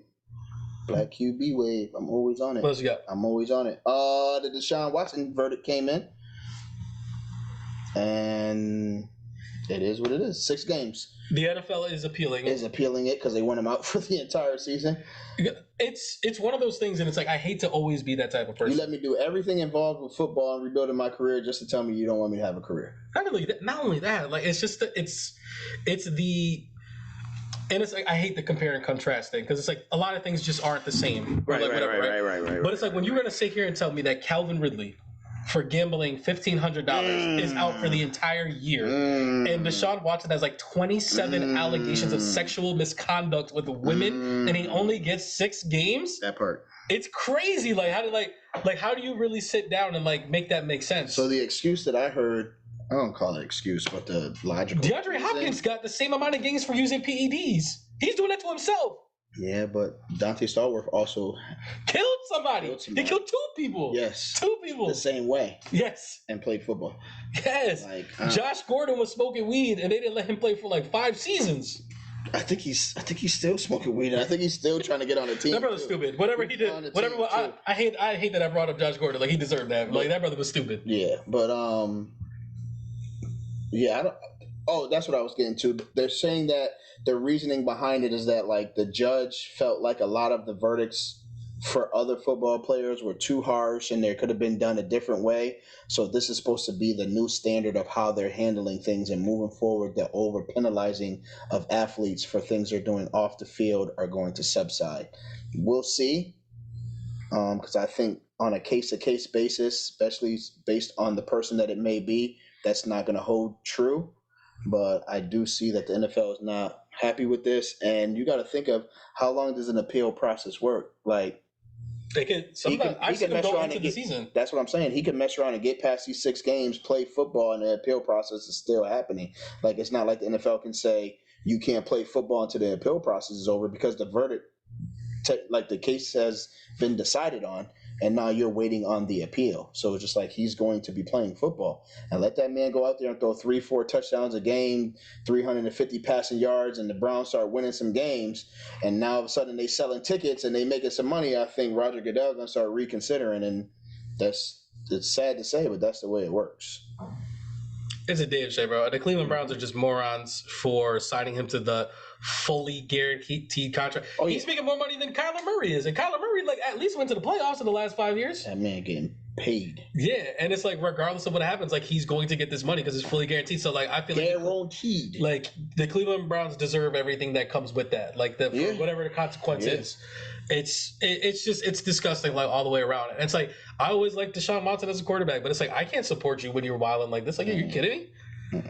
I wouldn't be surprised. Like obviously, like he's not going to get drafted in like fantasy draft rosters just because of like he's not going to play or whatever. But like if he was, like I would. There's no way I'd pick him. I'd be in like the 12th round. I'd be like, I think I'm all set.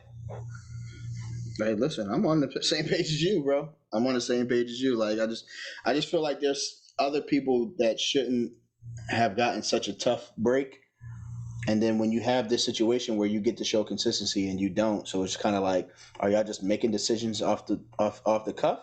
Like, is it based on how well a person will help you profit or how well they'll play? Like, how are you making these decisions? Because it doesn't seem even across the board. Well, I've always said that the NFL Players Association is one of the worst players associations ever because like they're constantly getting bent over the table and spanked in these CBA discussions that they have, because like that's how these things are supposed to be decided. Is like the NFL is supposed to be like, hey, if you get caught using PEDs, you get 6 games, and the Players Association be like, well, actually, we think it should be 4 games, and it becomes a negotiation. And it's like they are constantly getting waxed in these CBA negotiations, and it's like until they figure out that like we are literally the number one money making sports industry in the world, and it's like we can make more money, we can get guaranteed contracts, we can get like all this other type of stuff if they just suck it up and be like, we will not play a game until you guys start treating us like this isn't like a like you guys literally call yourself owners, and it's like it's an owner-slave mentality where it's just like, no, you guys are just gonna suck it up. You're gonna play for whatever we give you, while you literally rank in billions upon billions of dollars, but like everybody on the roster totals up to like it's like 40 or 50 million. I think it is. I think it's like 50 million for 50 players. Like it's crazy. It's crazy. They got to figure that type of stuff out. I can't remember like who their representative is, but like they really need to get this figured out, because like we should have known from jump street. Isn't it like Malcolm Jenkins? Is it? He's the head? A defensive player? Like the way that defense players get waxed in these things? Like it sounds crazy that it's Malcolm Jenkins. I don't know. Maybe I'm wrong. I know he is. Right. I mean, I know he is the head of something, but I could be wrong about that. But I know he is usually on the forefront when it comes to like just treatment of NFL players. But I'll make sure that I have that correct before I just put it out there. At the end of the day, shame on the Cleveland Browns. Shame on Deshaun Watson. I hope that they throw the book at him and he doesn't play this year. So that's all there is to that. Straight like that. Let's end on a good note. All right, where we at with it? Hall of Fame game happened. It did happen. Do you know who played in the Hall of Fame game? Raiders and Jaguars. Raiders and Jaguars. Of course, the Jaguars, we know, like, you know, they're the Jaguars, right? They Jaguared it up. They Jaguared it up. 100%. They definitely Jaguared it up. So I'm not looking into like saying like, oh, I'm happy we won a preseason game. No, it's none of that. I am, however, excited about the level of urgency I saw from the Raiders. Okay. So as far as just like guys knowing that they're competing for jobs. So like even like Josh Jacobs looked like he was in rare form. Like he looked like first couple years Josh Jacobs, because he's just like, yo, they just signed this other running back. We got a couple other dudes that just came in here. Everybody's questioning why I ain't get a contract extension. I'm gonna show you why I'm worth it. You know what I mean? You know, Devontae didn't play, Derek Carr didn't play, but Stedman, the backup QB, was out there. He looked good. He was getting his work in. Some of the young wide receivers got a chance to get out there. But I wasn't too concerned about the offense. Oh, the kid, Zamir White. Yep. Looked really, really stout. But I was more concerned about the defense. I wanted to see what was going to happen with the defense. And that is the big question mark. Right. You know, for me, it's always the secondary that I'm really concerned about. We did lose a couple linebackers to retirement, so we need to shore that up. But there were some players here and there where we gave up like some mid-level throws. But for the most part, I mean, it is the Jaguars. But Trevor Lawrence didn't play much either. Right. And it just seems like the guys are really selling out to the new regime of coaches. Okay. And they're being responsive. It didn't seem like, I mean, like I said, it's only preseason, but it didn't, like, everybody seemed excited to be out there and be flying around the ball. And it just, like, when guys know that there's opportunity and availability to get a chance to get on the field, then they play differently. And I felt like it was a different type of Raider energy. So I was excited with what I watched. Okay. Yeah, definitely.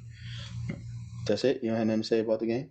No, I didn't watch all of it because it's like once certain players like weren't in, it was kind of just like And like thing is, I was excited too. I was like, man, football's back. But then it's like, but it is like I've never been the biggest fan of preseason football. It's like you only really need to watch like a quarter of it. Yeah, and I mean it's only 2 or 3 weeks now because they cut a preseason game out to add a season game. So we'll be back to football before you know it. College football starts up September 6th, I believe. Yep, and college football starts up in like 10 days? I've never been the biggest college football guy. Well, I take that back. When I was younger, I was really into it. Get back into it. Get back into it, man. You got young talent from Springfield out there playing football. All right. BC got started with practice the other day, and there's a Springfield kid out there named Joe. They got some pictures of him out there catching some passes. You know what I mean? We got a kid over at Syracuse, Terry Lockett. You know what I mean? You know, we got a QB going in Nebraska. It's a lot of stuff happening, man. So I'm excited. I'm really excited for the city of Springfield, man. You know, this, like turning these corners, it changes the way things happen in the city. You know, it gives people a new motivation, a new light. I know I say this all the time, but super exciting. All right, with that being said, we'll get over to Heavyweight Lovers. Damn, it's been a minute. Uh-huh. Hold on. I forgot the song. What you won't do for love. You tried everything, but you don't give up. Hey. I definitely did. Like, I bet you won't do heaven. That's where I was going with it. Always. All right, so not going to keep y'all long. It is my turn this week, right? It's been a while. It is my turn this week. Not going to keep y'all long, but I know that we've been doing a lot of talking as far as like communication and not going to bed angry and love languages and learning how to communicate with your partner and celebrating each other and doing special things. I felt like I neglected to put out there that there also needs to be a time to recharge and revamp. So by saying that, I mean, like, you can't be the best version of yourself for someone if you're not taking that time to practice that self-care that is extremely required for you to represent yourself properly in the life that you're sharing with someone. I can't remember who it was. I want to say it was Steve Harvey, but I'm not completely sure. But it was just like a marriage shouldn't be 50-50 because that means y'all both doing half a job. It should be 100-100. And you can't give 100-100 if you're That's a nice thing to say, but it also just doesn't make mathematical sense. Yeah, I know, but love is not mathematical. See that? Sure. but you're bringing math into it. Oh, come on. It wasn't my quote. But yeah, so sometimes what we don't figure out is just like when you're sharing a life with someone and you're spending all this time together, like you're gonna do stuff that annoys each other. Or you may just be having a rough day and things may be annoying you and you may redirect that energy to someone that you care about. I'm pretty sure we said this before. I think you said it. Absence makes the heart grow fonder. Did I say that right? Yeah. Yeah. So you want to be able to have that time away. One thing that, like, just to use my wife and I as a personal, like, example, she works from home. So when she gets out of work, she wants to go out. She wants to do something. She wants to get away from the house because she spends all day in the house. Like, her home has become her workspace. When I spend the majority of my time outside of the house working, and I'm almost tired of being around people, and I would just want to come home and chill. So that there's kind of a clash where I just want to be a homebody, but she may want to go out and, go get dinner or go just have lunch or just maybe just sit outside at the park and feed the ducks or something like that. But it's like, I just got home, I want to chill. So we got to understand, like sometimes it's okay for you to go out and feed the ducks by yourself, or maybe I'm just going to take a nap. But whatever the disagreement is, we can't let it grow into something big. We have to put in a schedule for us to have that downtime away from each other. So when we come back together, it's like, hey, babe, how was it feeding the ducks? Wonderful. How was your nap? Great. Let's do something together, rather than just forcing the issue just to make the other person happy. And then that thing that you're forcing ends up becoming regrettable and just makes more problems along the way. So are you saying that, like, what you're kind of trying to get at is bigger things to do, like a recharge, or like smaller things where it's just like finding things either daily or weekly to like just you do by yourself solo? Or are you saying that like a vacation by yourself to go somewhere, or like a girl's trip, a guy's trip, something like that? Because it does go both ways, because it's like, because that means that you would deserve the same thing like as well, you know what I mean? Right. So like what are you trying to mean, like as a macro level or a micro level?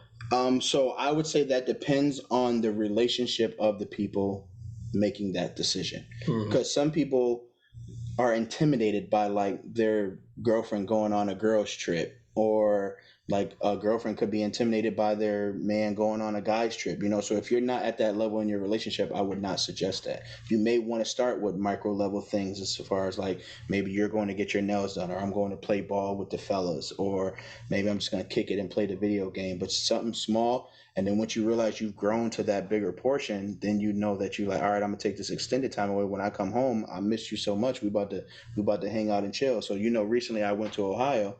It's a vacation for my wife and I, but Lulu didn't go.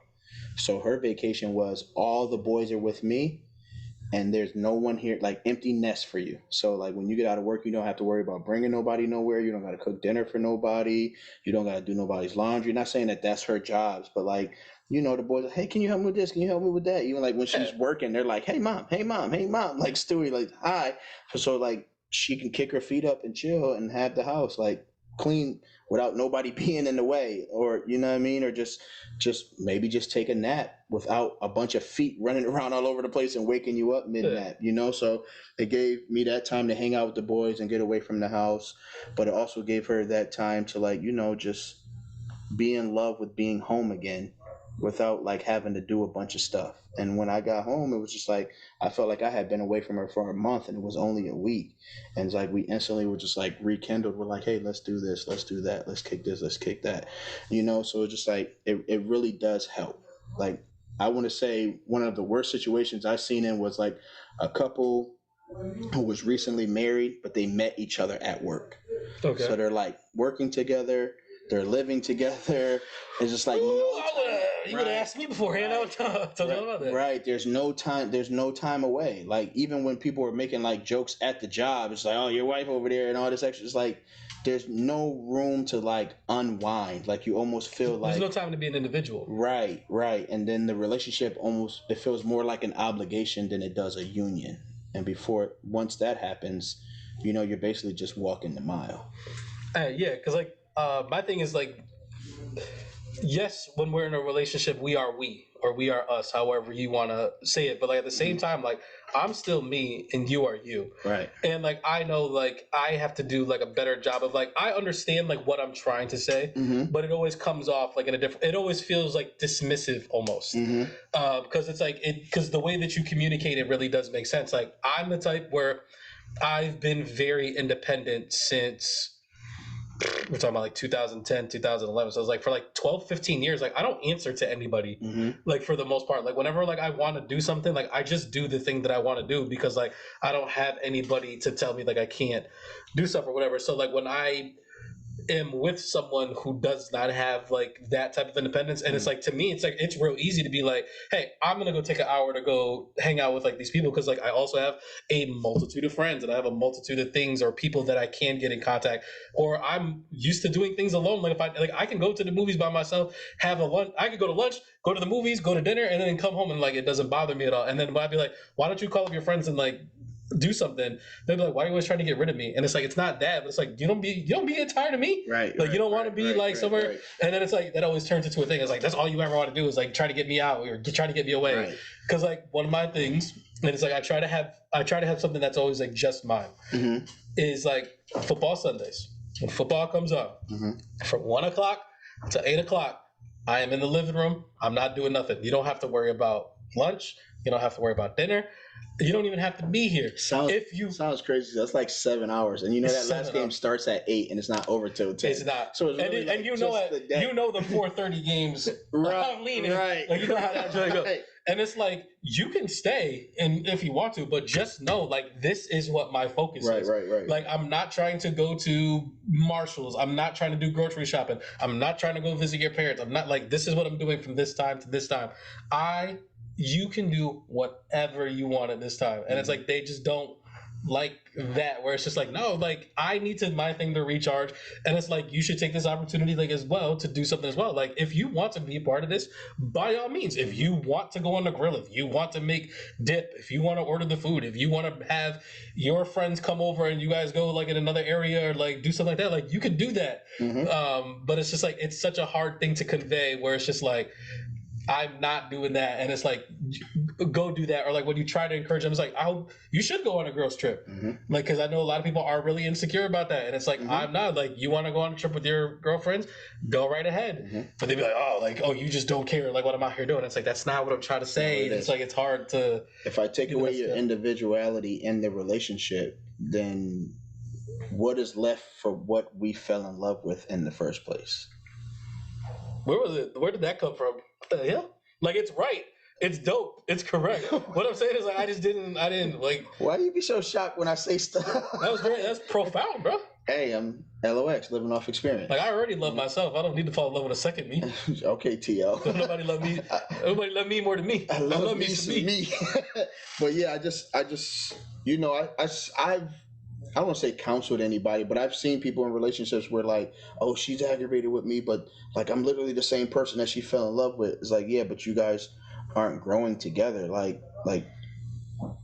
as you age and you grow together, you tend to like not stop doing things, but you do them differently, considering the person that you're living your life with. So it's not like this person's asking you to change. You still want to be the person that they fell in love with, but you also want to evolve. Like when you think about when you first met that person, were you in the best stance, like household wise or financially or emotionally available? Like all that stuff grew as the time grew together. So then it's not saying like that person wants somebody different around them.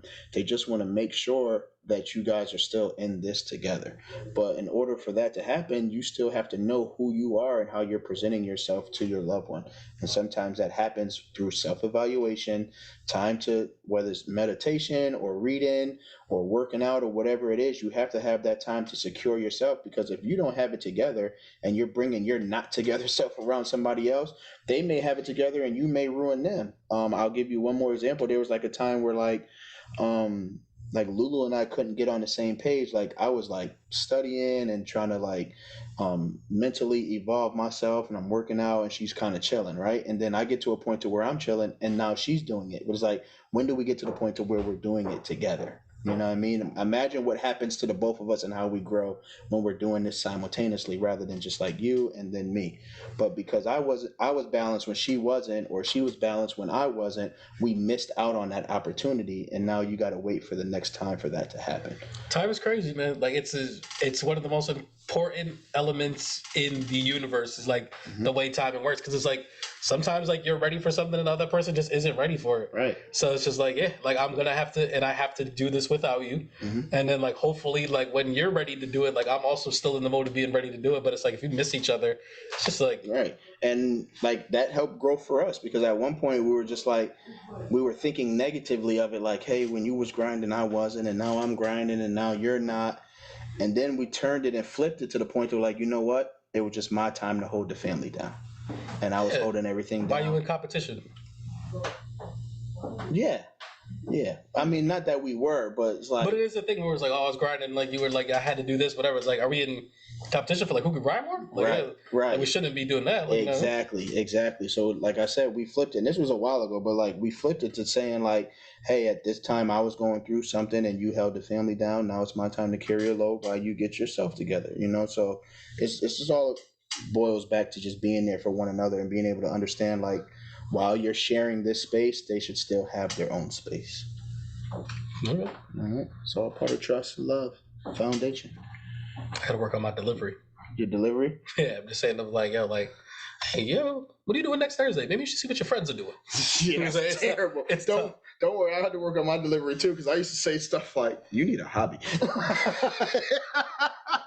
Sorry, babe, but you know them days is over. Yeah. But I really need you to stop hawking on me being on this Xbox. Like maybe if you got a PlayStation or something like that. Like, I don't know. Like, what do you do for fun? I'm sorry if you don't. I'm just trying to run duos and I don't got a duo. Like, you know what I'm saying? Like, if you can play the game without looking at the controller. When the last time we tried to play couple spades? You cut over me. No, but yeah, you know, like I said, you want to be supportive, man. The delivery is important. Don't laugh like that. But yes, the delivery is important, and especially if you're trying to be supportive and you feel like what you're saying is valid. Like I tell kids what I work with all the time. I'm like, hey, I'm a big guy. I like to eat. But if you bring my cheeseburger to me and like the burger's here and the tomatoes over there, the cheese over there, the bun is all bent up, I'm like, I'm not going. The burger could be delicious, but the plating is off. The presentation is off. The delivery is off. So I'm not going to eat this burger. You know what I mean? So it's all about how you present something to somebody. Funny story. Went out to eat with some friends, and one of my friends told the waiter she wanted her sauce on the side. Plate came over, everything was on the side. Tomato, lettuce, sauce, cheese was in the little fried basket. It's hilarious. I'll show you the picture. Yeah, I'd be hot, boy. I'd be hot. I took a picture of that joint fast, like bang. Like garçon. Let me ask you something, bro. What did I tell you? And the thing is, like, you know, like I don't never talk back to the waiter at waitress and stuff like that. But like I feel like that'd be what, like, yo, listen. This is a small thing, and I don't want you to go back here and just put my burger together. Right. It's like, now I want a new burger, bro. Nope. Like, it's not the same. I'm trying to tell you. But yeah, that's where we are. Make sure you give yourself time to revamp, recharge.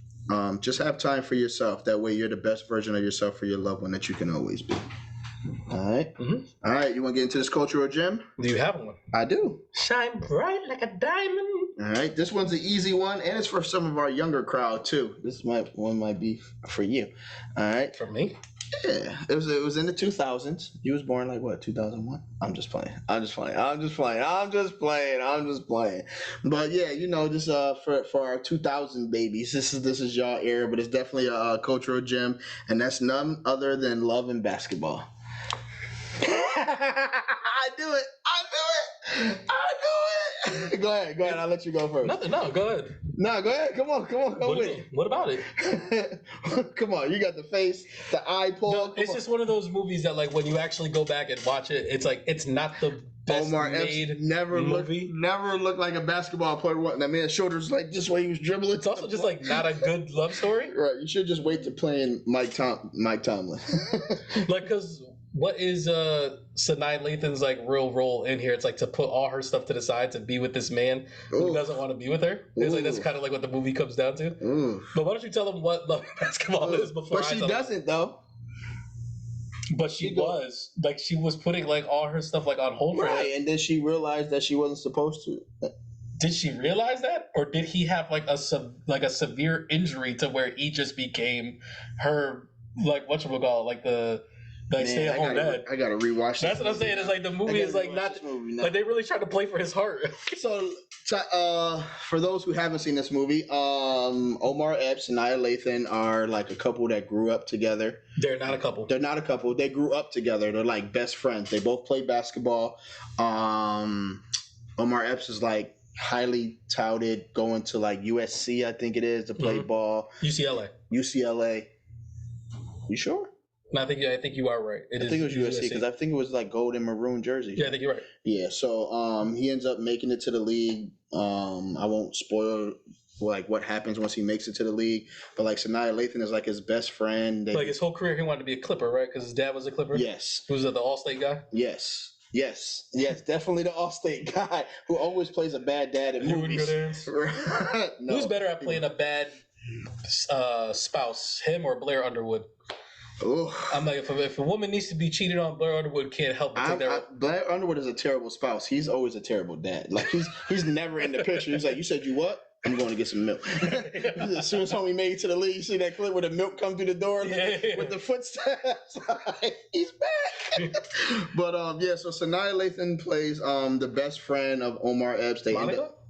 Monica, yep, who's also chasing a basketball career. As a female, her road is a little more difficult than his. They do become romantically involved, and then they're not.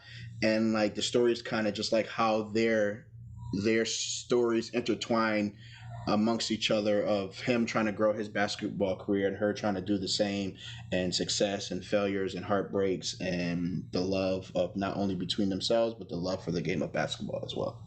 Did you choose this movie because of Brittany Griner? Because like, you know how they have the whole thing about her being overseas and like how much money they make over there. No, I'm not that you brought that up though. Because like that, like every time like we talk about like how much money they make overseas, I always think about like the scene in this movie where like she sits down with the girl. She's like, "Yo, girl, they treat me like a queen over here." Yeah. Like and stuff like that. It's like we're stars over here. And she is light skinned with like the hair, the little curly hair. Nah, it's not Brittany. I always think about this too. Like whenever somebody makes a shot, they keep their arm up. Oh yeah, keep it up on practice. Oh yeah, keep it up all practice. I always think about never let a freshman take your job. Who you taking to prom? Spalding? Did I be thinking about the Instagram videos where he was like, let's play one-on-one? Like, I'll be play your heart.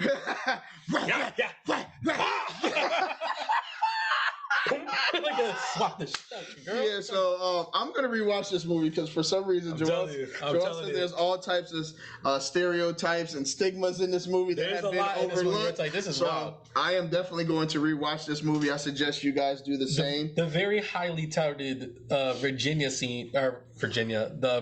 scene in this movie. Like when you rewatch it, you're like, ooh, this did not go smooth. Like this is this is bad. Oh, like, man, and of course he's like, woo. Whoa. That Maxwell. Oh man! All right, so you can watch this on Netflix, HBO Max, YouTube, Google Play, Amazon Prime, and of course on Nav Voodoo. Look at that, Nav Voodoo. He's still working on that song. I'm gonna get it. He said, "I'm gonna get it." It came out in the 2000s. It says it's 2 hours long. This movie was 2 hours long. Yeah. Maybe the credits was like 30 minutes long. Well, yeah, think about it. Like they have their whole like young life. Mm-hmm. Then they have her career. Then you have like them meeting back up, and then like her being like, "Why are you married to this girl? You should be married to me." Right. It's crazy because the depiction of it is. I'm not about to leave my wife because I lost the game of basketball. Like you're gonna play to 11, and he beats this shit out of her. Craziness.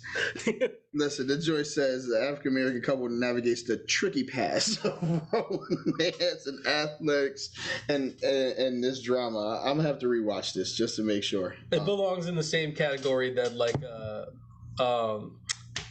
Above the Rim is in, where it's like Above the Rim isn't really like a great movie, but it's like it just classic. Ends up being a movie because like everybody just saw it. Yeah, somebody was going off on Above the Rim. I was like, she don't know no better. She's like, I was like, this girl's 100%. She's like, why are they playing basketball on the roof? Why are they playing on the roof? Like he slapped board. Like yeah, nigga, what you think was gonna happen? Stop, man, chill, stop. We're on the 14th floor. Chill, stop, yo. Tell me on the 14th floor. There's no cage or nothing. There's no floor. It's the roof. Floors have called floors because they have a ceiling above them. No, we're literally above the ceiling. You're on the ceiling. This movie's ass. Yo, chill. You have a nasty nugget? No, I don't. Oh, this is a really long episode as it is anyway. Okay. Okay. All right. I've been working on like quite a few guests to get on here. By the way, we got a bunch of people. A lot of people that have businesses and stuff going on that like want. So let's do it. I mean, I'm trying to work them out. Like I said, it's more scheduling thing than anything. All right, line it up. Also, we gotta get a fan or some shit in here. Especially we're gonna have some ladies in here. I love having guests. Oh yeah, I'll spice it up. Look, I'll have the kids come down and hold the AC in their hand while we down here. That's terrible. I'm It's like, child labor laws. Bro. Don't move. Or mandated reporters. Child labor laws required them to get paid. Oh, wow. All right, we on that note. We out of here, man. Y'all take care. It's Until a next 59. time.